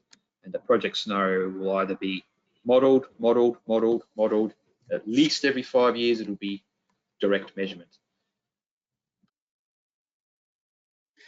Or you could just not model in the project scenario and just do direct measurements every few years and only get crediting in those years. Or every year if you want. Eventually, it could be every year if it becomes more cost effective and accurate to do so. And maybe to Mitchell's point. So in the direct measurement situation, you also take the risk that you don't show any soil carbon accrual and you get no credits then. Mm-hmm. Yeah, that's the risk for every year though, right? Whereas a model would never show that. Well, it might. I mean, if you undertook a project practice that the modeling is supposed to show carbon sequestration, then it should never show in the project scenario that you haven't accrued carbon.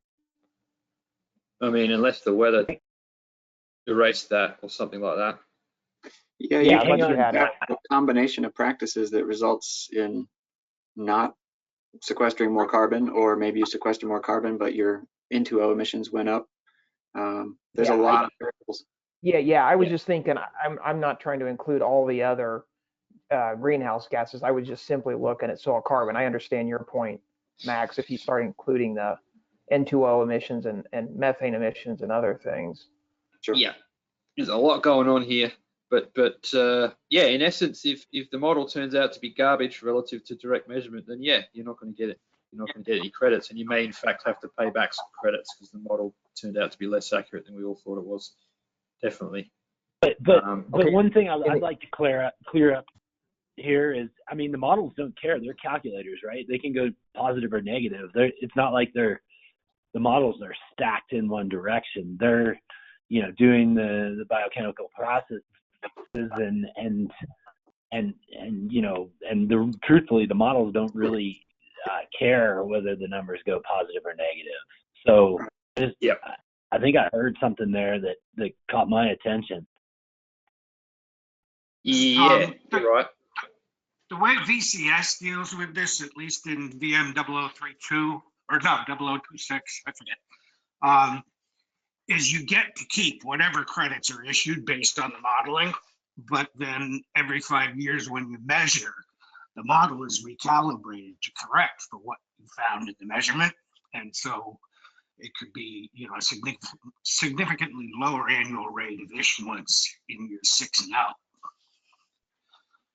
Yeah, that's basically what we're doing here. That's the same thing. Oh, I thought I heard you'd have to return credits.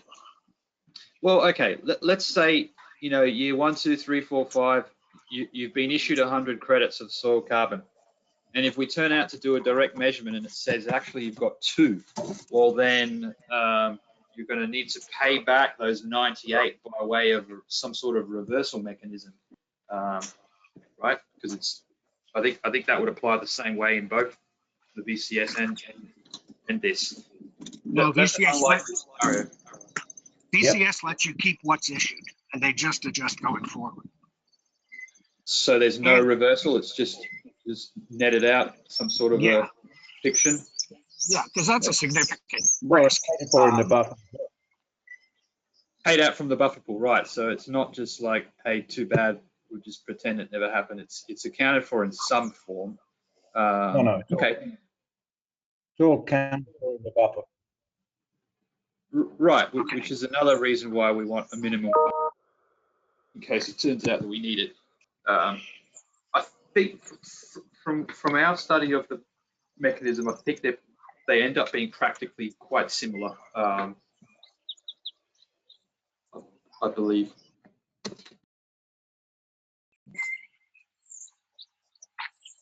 But going back to Mitchell's point, one thing that we'll hopefully get out of this as well is that we're forcing all these poor people to get loads and loads of samples in relatively, you know, uniform conditions for taking the samples. Therefore, we're going to build up our own, or the project developers will build up their own robust data set of all the types of data we need.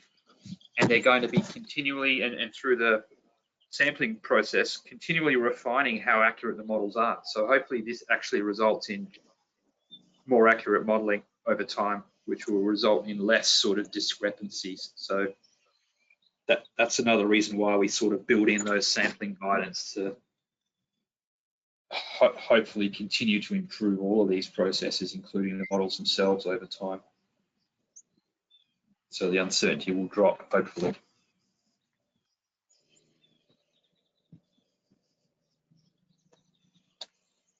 Really good level of discussion there again. Let me just quick time check, 11:20. Okay, I think we're towards the MRV part, and then a couple of those appendices. But any further discussion points for the quantification piece? Well, the only thing, this is Adam again, one thing that I would say that we kind of all, as the community, seems to have learned over the past decade or so is that the lookup tables of the avoided grassland conversion protocol have been, and the tools associated with that have been really helpful. And so I see this whole process going down a road of going back to the utilizing modeling-based approach, and I guess I would advocate for, you know, keeping an eye on lookup table opportunities, just because they've added value in other protocols. Yep, Good point, absolutely. Personally, I agree. I was one of those voices advocating for a similar thing. Consensus is this provides more flexibility. Quite a lot of work was required to build the emission factors for the existing protocols we have. And if you think about it, the grassland scenario is let's sit back and change very little. The nitrogen management scenario is let's tinker a little bit with nitrogen use efficiency, but otherwise leave everything the same. Versus what we're talking about here is, which is let's let people have at it with 1,000 different opportunities. And the level of complexity would be, the level of work necessary to develop those emission factors would be astronomical. But hopefully we can capture the data that the project developers use year on year in their modeling and reconsider that every year. Can we come back and create some default factors and just have them there as a conservative alternative? I think that would be fantastic alternative that we can consider as we go forward. That would be a nice outcome to be able to build that over time, but it will require a lot of data to be able to do that. If we capture the data, we can hopefully build it over time. And I think one reason that those grassland emission factors were more defensible in that situation is that there was no actual baseline cropland management. So using a probabilistic approach to blend together potential baseline management scenarios was fine because you couldn't actually point to what was happening. Yeah, much simpler scenarios makes it a little bit easier. Yeah, I think that's right. But look, if this works and we're able to capture a lot of robust data, then we're going to have a lot of things at our fingertips to play with, and we can come up with all sorts of refinements. I think that would be fantastic. Okay, well, I might encourage us to move on to make sure we can cover everything, and then we can always come back for our favorite talking points towards the end. But it looks like we're going to actually use up the full 4 hours, which is good. Appreciate that. Monitoring for land use change, use remote sensing and other means to identify land use. We think this is ready to go today as opposed to some lofty ideal for the future. Monitoring for project emissions, direct data collection from the grower, allow for machine data and remote sensing where available and reliable. Monitoring for permanence, so access to land use, allow for remote sensing, additional guidance for soil sampling, testing and modeling. So there's a lot of extensive guidance already there, and we're looking to develop further. We're refining that, the modeling guidance in particular at the moment. Soil sampling guidance, recommend you take a look at what's there in the protocol and give us your feedback. That would be fantastic. Stratification is required. Should consider the following: practice changes, soil texture, series, precipitation, etc., etc. Minimum sample depth of 30 centimeters. If deeper, we suggest splitting into depth increments. We've had a number of discussions in the past with respect to how we can compare what we're able to model in terms of the depth samples versus if we're using a direct measurement approach. There's a little bit of discrepancy there, which causes some anomalies. Geographic locations established prior to sampling with records, geotagged, photos, and then a little bit by way of methodology. Organic material cleared from the soil surface. If multiple cores composited, they must be from the same depth, and then a little bit of quality control. Shipped within 5 days, kept cool. Sample error goes into the quantification of uncertainty. We pause there for a moment to see if there's any thoughts. Why 30 centimeters? Most of the people I've talked with say that a meter is the minimum, and that you're not getting the full soil profile unless you go down to a meter. Can't be modeled, I guess, short answer. Yeah, I agree with that. I think we'd be hard pressed to use current models. Why you? Yeah, I think the short answer is cannot yet be modeled using the majority of options that are available. Therefore, for direct measurement, a meter depth might be something worth prescribing, but for the modeling component, we might need to fall back on something a little bit a little bit easier until those efforts are reconciled and we're able to use the models for those deeper measurements. Let me stop there though. So I don't follow you.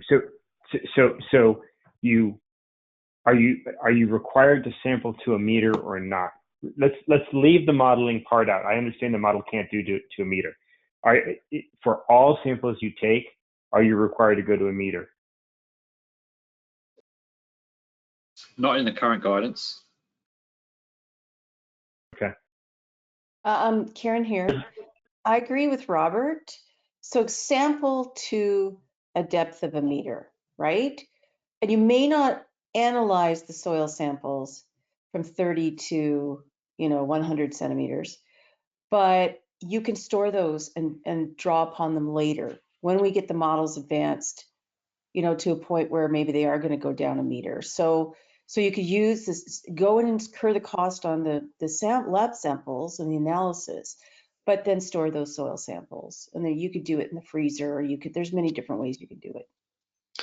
See, in my thought on the sampling that's currently done at scale, 95% of soil sampling is done to 6 inches deep, about 15 centimeters. And I had some recent carbon data taken on my farm here, and they sampled to 15 centimeters deep as well. 30 centimeters it's fine, it's doable. It's just going to be a lot more expensive to the grower. My suggestion there, obviously we're going to have to do 1 meter deep as the protocol needs to clarify everything, but in terms of what we're doing out on the farm, ideal would be to be able to just make sure that we can correlate as much as we can between the 6 inch deep standard test that growers do right now compared to a 30 centimeter or 1 meter deep analysis. And that's definitely where we are more than willing to help out too, and making those correlations. I would agree with that. Let me step in here. This is Tom. That trying to go down to lower than 30 meters would be cost prohibitive, I believe. And the reason is, I think the 30 centimeters, the robotic technology that we have today, we can do a lot of really good, massive amounts of georeference and soil testing robotically, and probably have a better overall sample than we would if it was, and whenever you throw in the human error of trying to go in there and do one. Just my opinion. From the project developer perspective, it seems like we'd be using this protocol just prohibitively expensive if we were requiring people to take 1 meter, thousands of 1 meter cores, and find a facility to store all their thousands of 1 meter cores for years until they had the capability to do something with them. Just on that discrete point of storing and coming back later. Oh, hey Ken, you want to jump in? I just want to say that that it's much more rewarding in Australia to go down to 1 meter in terms of soil carbon increments on the measure and remeasure. There's no modeling component to the Australian methodology, and developers have found very rich increments of soil carbon below 30 centimeters, which justify the additional expense. Yeah, and to be clear, I'm all in favor of us getting there. I'm just speaking about what should be required today. Yeah, and that's kind of my thought too. Is I think to make the protocol happy and stuff, yeah, we're gonna have to do 1 meter deep, but in terms of utilizing the growers' data that is available, and like Tom was talking earlier, 20 years of soil data, we've got multiple decades of soil data, but it's 95% of it is 6 inch deep, and it's based on loss on ignition for organic matter testing. That's been the standard for a long time. So farmers will definitely change as needed, but I think they're getting the data to correlate just to be able to help to drive adoption on the farm. That's my point. Is it's helping to get the two or three different protocols here to be able to have some cross comparison. Yeah, And maybe to clarify, what we're talking about here is setting a minimum. So to Ken's point, I think it would be very much open to a given project developer to sample deeper if they thought it was, somehow cost effective to do so, or if they wanted to just have that better data to more accurately spin up the model, or whatever the drivers are, they'd be welcome to. What we're talking about is more setting an absolute minimum as an entry point. And personally, this notion of storing soil for later, I mean, in my mind, the implication is we're going to use it. In other words, we're going to mandate the use of it, which is a little bit of a scary concept, because what are we saying there? That we would require the project developer to come back and use those samples at a later point, and perhaps hand back half their credits if there was some sort of a discrepancy, or hand back 10%. I think you would have unanimous upheaval from project developers if there's, and probably buyers, if there's any sort of notion of some sort of calling into question the credits that have already been issued based on resampling. I think it just increases the need for a buffer pool to be able to step in if there's some sort of a discrepancy. That makes me a little bit nervous, but let me stop there. I guess this is Adam. I'll throw in, from a science perspective. From a science perspective, I can definitely see why everybody would want a meter, and if we can work toward a meter or a refusal. So, is there a way to say minimum sample depth of 30 centimeters, and then you could maybe recommend if folks have the interest in the availability of resources to go to 1 meter or refusal, but the scientist in me says, no, I want every one of these to be a meter. The market proponent and trying to get the market to function, that doesn't make any sense because of the additional costs and everything that we've talked about previously. So the way it's written makes sense from a protocol perspective. However, I'd love to see more science in that kind of 30 centimeter to a meter area. Yeah, that makes sense. Sammy, it's Ken here. Yeah, jump in, Ken. Yeah, my view is this is almost a commercial question. Anybody who wants to go to a meter and in that process understand whether there's meaningful increments with their regenerative ag practices below 30 centimeters, they can do so. Then it would be up to them to decide to store. If they immediately can't get credit through a modeling process, but could at some later point simply to be able to take advantage of that. But that's a commercial question that they can make for themselves. I mean, I would always go to a meter, certainly in some regen ag practices, given the emerging evidence of certainly microbial activity taking carbon deeper than 30 centimeters and perennial grass roots and so on.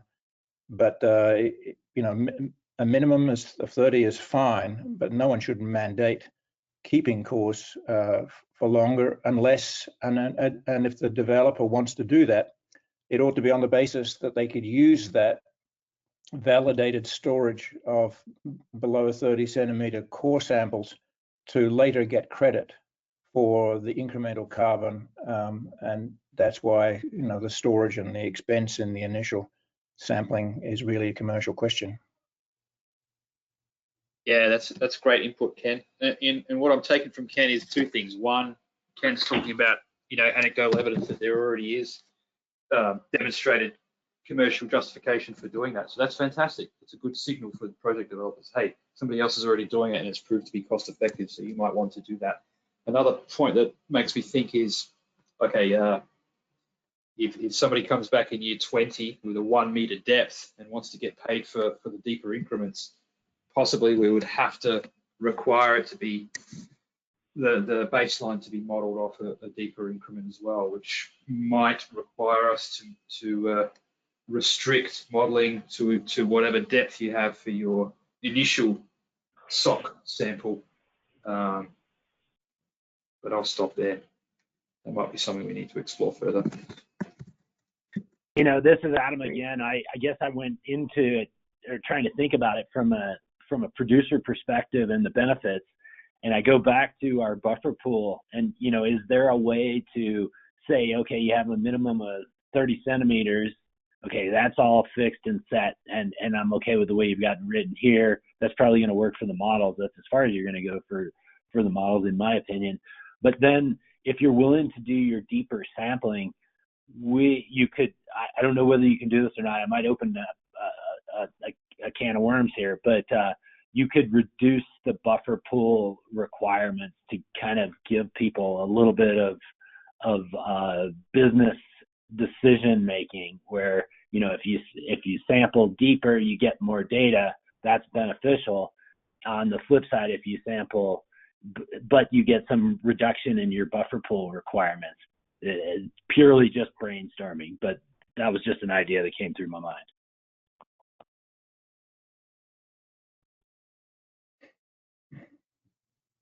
But anyway, I mean, from a developer perspective, if you choose to go to a meter in the first instance because you're convinced you're sequestering commercially significant carbon below 30 centimeters, you can just use measure and remeasure to justify it.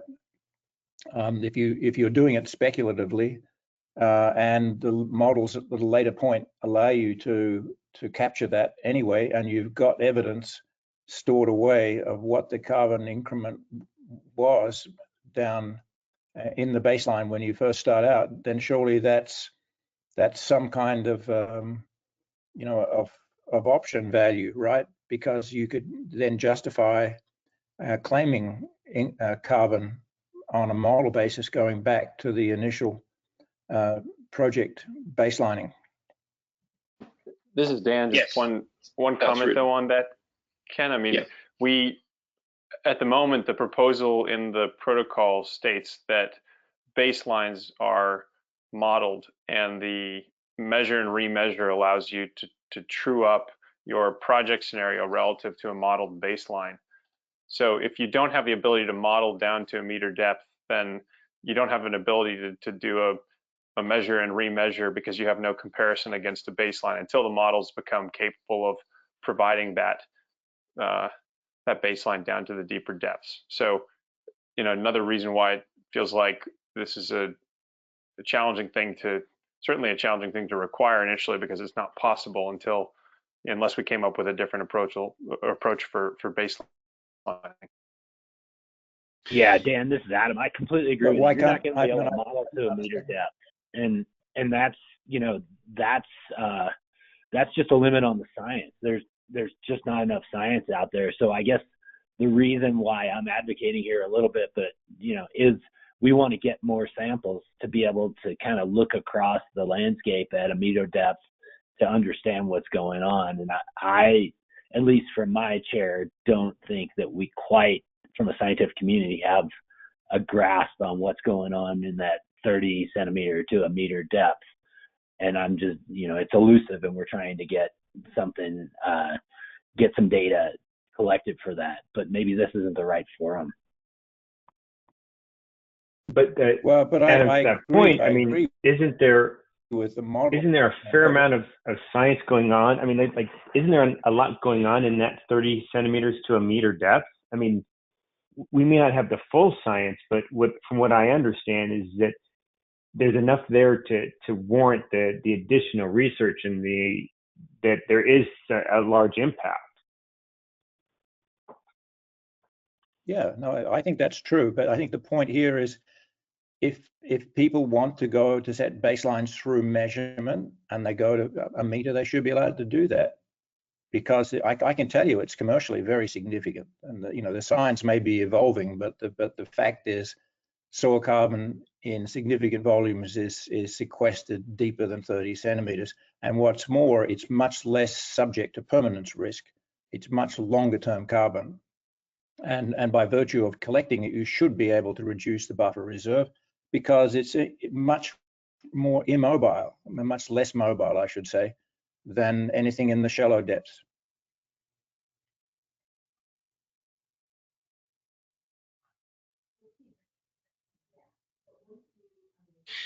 Okay, well, those very, very useful, robust discussions there. I would recommend each of you take a good look at the respective parts of the protocol and provide us with written guidance, and we will have time to come back and engage in discussions in the next couple of weeks to help refine those areas. Just to summarize, the protocol is requiring a minimum of 30 centimeters. There's nothing prohibiting people from sampling deeper.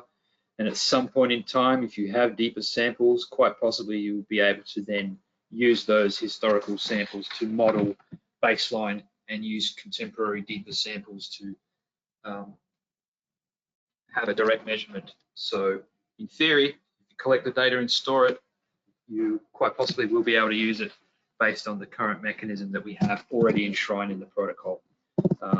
Let me stop there. Let me see if there's any few last comments, noting that there's 15 minutes, and then if not, let's keep moving. But, any more comments on this section? Well, Sam, I just want to make a point that if you're locked into a model-only baseline, then I think that's a deficiency in the protocol. You should be able to do a direct measurement baseline just like the Australians do, and then choose whatever depth you want.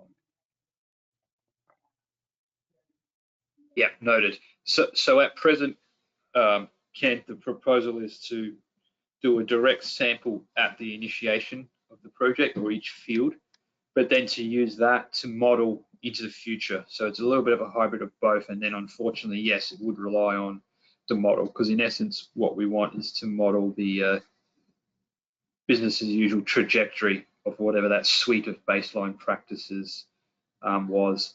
So that will be limiting relative to what you've just described, unfortunately.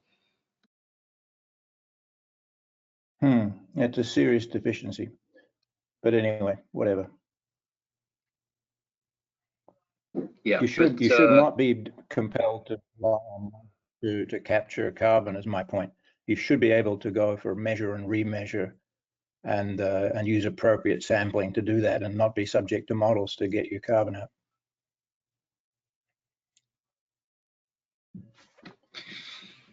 Yeah. The proposal that was brought to us that we've worked on was such that we're at this point we're relying on a modelling of business as usual baseline. So that's what we're here with. But as the models improve, if those samples are taken, we should be able to accommodate those deeper depths via modelling of a hypothetical baseline business as usual. It's just something that will have to remain on the shelf. But as soon as that technology is available, the project developer would be able to compare that deeper sample with a project deeper sample. So it will just be, you just have to wait a little bit longer to get those gains. But they would presumably be accumulating, and it would just be a big windfall later on, rather than being able to capture them immediately. I guess this is Adam. I would advocate kind of along a different line, which is, what's to say a meter depth is the right depth? Should we go 1.5 meters? Should we go 2 meters? And I think what has been done with this protocol is trying to find that balance between modeling capabilities and sampling capabilities, and kind of cross-check them against each other. So just my commentary, I do encourage you all to be able to have the flexibility to make modifications into the future, which I think I heard Sammy say loud and clear that they were planning on.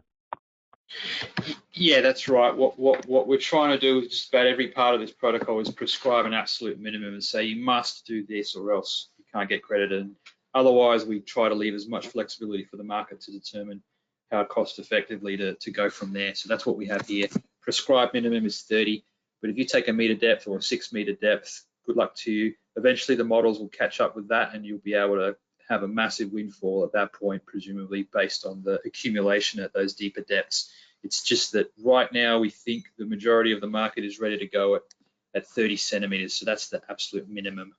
But let's perhaps move forward to the next couple of slides, and then we can always come back if we have a few more minutes. Does that sound palatable, or any last thoughts before we keep moving? That's fine. Thank you, Sammy. No problem. And don't forget, we can have follow-up calls, and we can take written guidance. But yeah, these are definitely some really good feedback. Okay, well, thanks, folks. Let me move on to the next slide. Soil testing guidance. There we go. A little bit more Monitoring plan must provide detail on soil testing procedures, and then there's a little bit by way of methodology here. I won't go into details there, but this is all enshrined in the written guidance in the protocol. I think we might look to move that to external guidance, the same way we did with the validation, model validation guidance, just to make it so that it can be updated more dynamically. But for now, it's in the protocol body itself, so take a good look at that. And then, you know, one other thing is we might sort of make it clear that lab analysis may not be necessary going forward. Ideally, we would be able to walk away from that even and have handheld devices. We're not there yet, but we might consider slight tinkering with the language to make it clear that as the tech becomes available, there might be alternatives that don't require this. But for now, if you're using a lab, this is what the lab would need to do, et cetera, et cetera. Okay, I'll move on unless there's any thoughts on this page. Okay. Modeling guidance. The model itself must be able to be publicly available, free or not, or for a fee, peer-reviewed, recognized, competent peer review, incorporate one or more input variables that are monitored ex post, calibrated and validated according to the requirements set forth in an external guidance document. We'll get into that in the next page. So very high level. If you're using a model, it has to meet some minimums.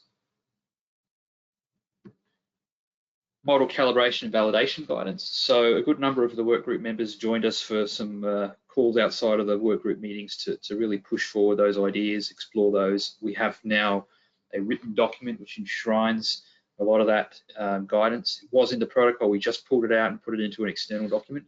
So you should all have a copy of that. Take a good look at it. We'll run over it very high level here, but take a look at the specifics and get back to us. And note also that, let's see, what does the bottom say? Current proposal incorporates feedback from March 11th through till the 20th, and then there's already some slight edits to that guidance based on continuing workgroup feedback. So get us your feedback, and that guidance can be updated in the following days. But here's what we have to date. 4 steps: declare your practice categories, define those, the project domains, gather validation data that meets minimum requirements, and there's quite extensive minimum requirements there. Minimum data requirements, at least 10 measurements, combination of practice, category, etc. At least 30 measurements covering highest, lowest clay content, etc., etc. And then step 4, use the model performance criteria to demonstrate a lack of bias or conservative bias for each practice. And then there's a number of equations built in there that would allow you to determine what the whether the cumulative average relative error meets the requirements or not. Let me pause there. As I said, very high level overview here. I would recommend you take a good look at the guidance itself. But any thoughts or questions at this point? Hey, Sammy, it's Karen. Maybe I'm misunderstanding 3C, but I think when we had our discussion on the modeling, we were thinking that instead of IPCC climate zones, because they're so broad, that if this is US, why wouldn't we go like MLRA or sub-MLRA? Yeah, I can't remember the specific response. Maybe Dan, can you remind us why we did take that feedback but stuck with the IPCC climate zones? Sorry, I put you on the spot, Dan. Yeah, I'd have to also get back to you on it. I don't recall our specific reasoning, but Karen, we can be sure to circle up on it after. Yeah, we definitely heard your question, your suggestion, Karen. I can't remember what the feedback was. I think there was some discussion, but it's escaping me as well. Sorry to put you on the spot there, Dan. Let's circle back offline, Karen, about that specific question. But do circle back to the group on it.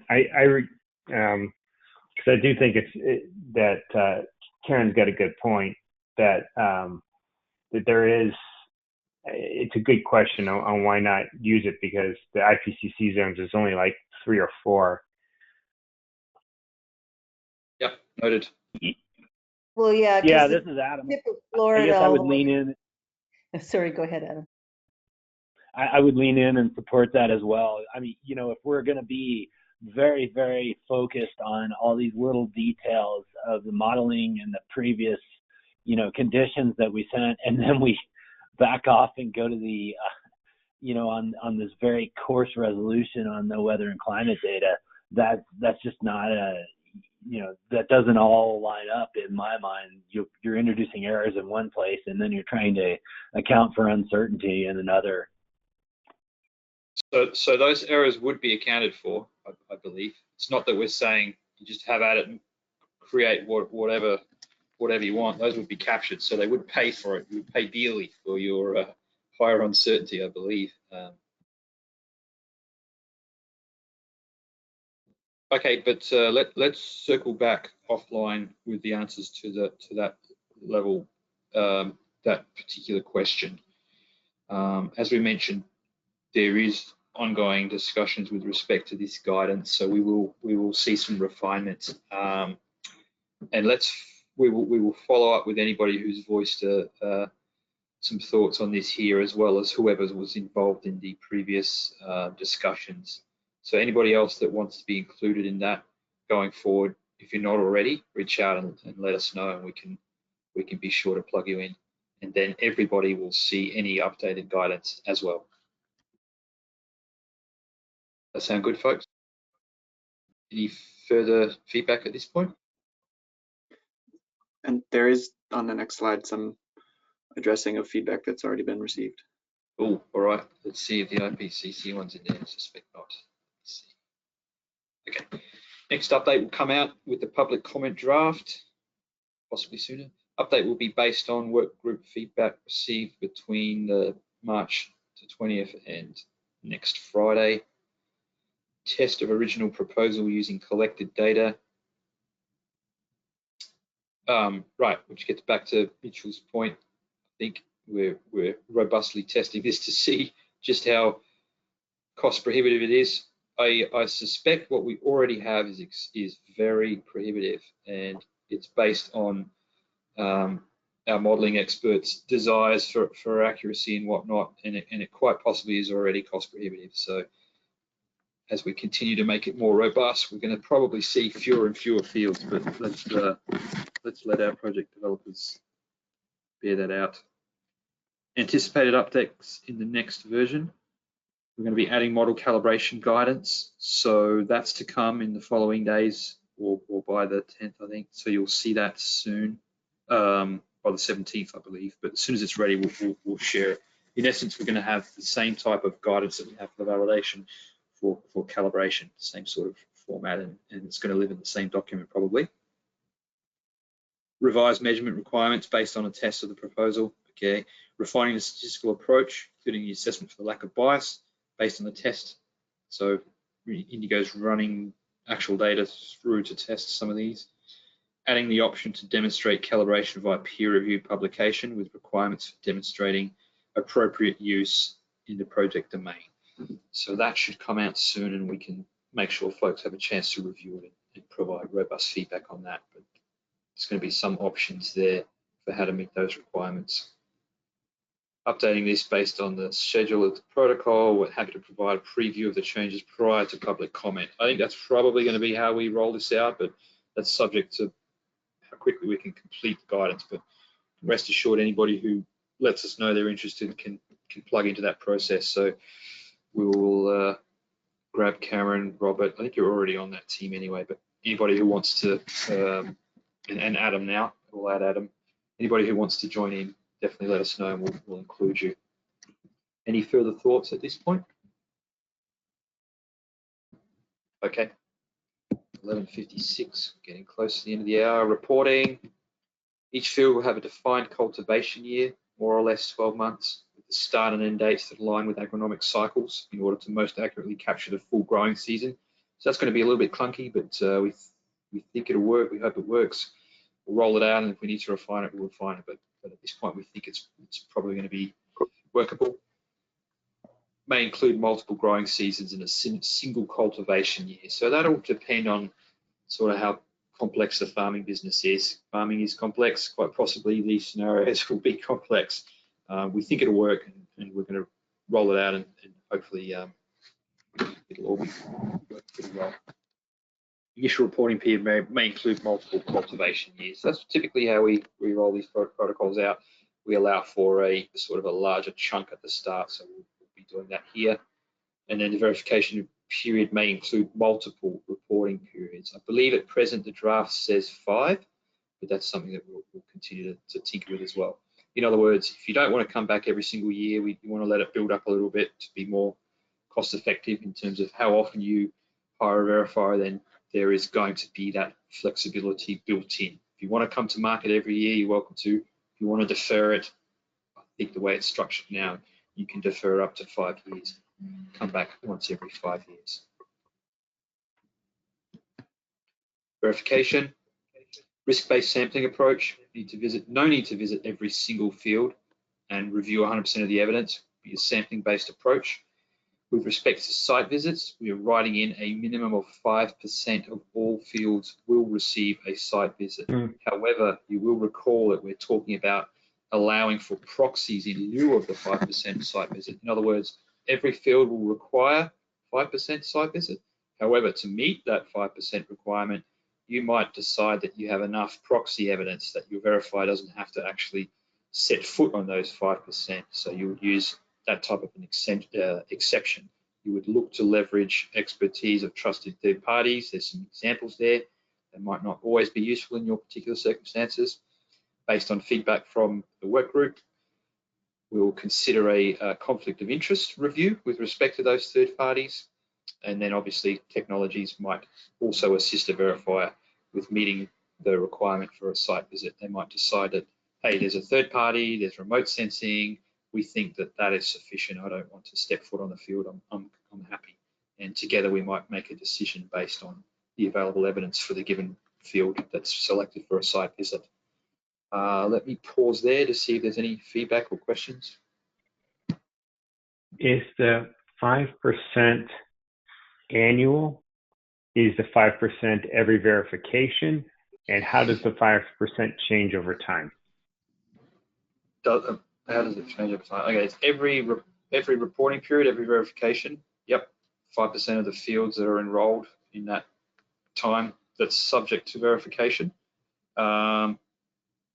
And it's a risk-based sampling approach. So every single reporting period, I think every field will have the same chance of being selected, but it will be risk-based. So if there's some sort of a problem in one year and the verifier the next year decides, I'm not convinced that problem has gone away, it's a systemic problem, I think I'm going to choose those fields as part of the 5%.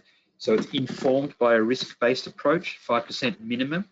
The verifier might decide, you know, there's 10% of these fields are problematic, so it could be higher than 5%. But every year it'll be a brand new assessment that the verifier makes using a risk-based approach. Every year it'll be at least 5% of the fields that are presented for credits.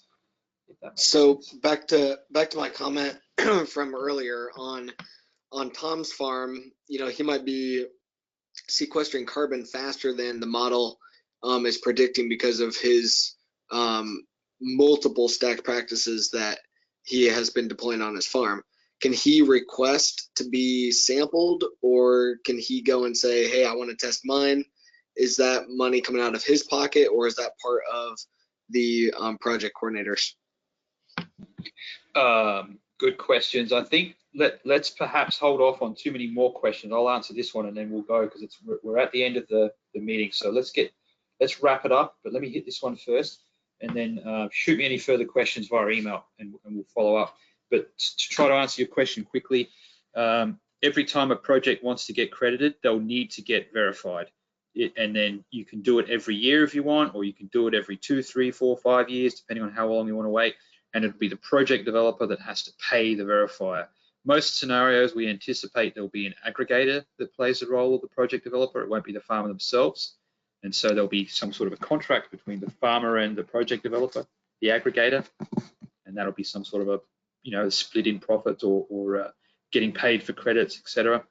So most likely the farmer won't be paying extra. It'll be the project developer that does it. And then they will basically pay a verifier every time they want to get issued credits. So hopefully that addresses your question.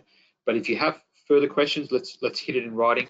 I might ask you to hold off and let's finish up this presentation, and then we'll be able to hit further questions via email. Verification activities, pretty straightforward, risk-based approach, minimum of 5% fields sampled. There'll be a variety of desktop activities for the rest of the fields, as well as site visits. But any questions, take a look at the protocol and then hit me up via email. Next steps. So this is today, workgroup meeting, obviously. Workgroup comment period. Ideally, we want your comments, any comments you want to provide in writing by April the 10th. If you want to pick up the phone, have a chat, definitely feel free to do that as well. But written response by April 10th would be fantastic. From there, we will noodle on those and look to make as many updates as we can or as we need to based on your feedback. And we'll try to do that by April 17th and then take it out to public comment. So we repeat what we did today, but open it up for the entire public to be able to provide written feedback, and then we respond in writing. And then we'll have another meeting like this, a public comment webinar somewhere in the middle there, in between April 17th and May 17th. We'll do something like we did today for the benefit of the greater public. And then obviously the work group's also welcome to put written feedback at any time during that public comment period. And then the goal is to bring this to the board June 10th. That's when we want to get it adopted. Next steps, work group members, get us your feedback. That'd be great. There's the policy email address there, one-on-one discussions. We're going to have a group discussion at least with respect to a couple of those issues. So let me know if you want to join that. And then the reserve's going to keep drafting along with our colleagues from Indigo as well, working closely there. Policy email address, and that's my email address. So reach out anytime with questions or feedback, and in particular, written feedback from the work group would be very much appreciated. But that's it. Thank you very much for all of you for joining us. It was a really, really great, robust discussion. So absolutely exactly what we needed, and very, very grateful for all your support. Thanks, guys. Appreciate that. Thanks, Sammy. Bye. Bye. Thank you.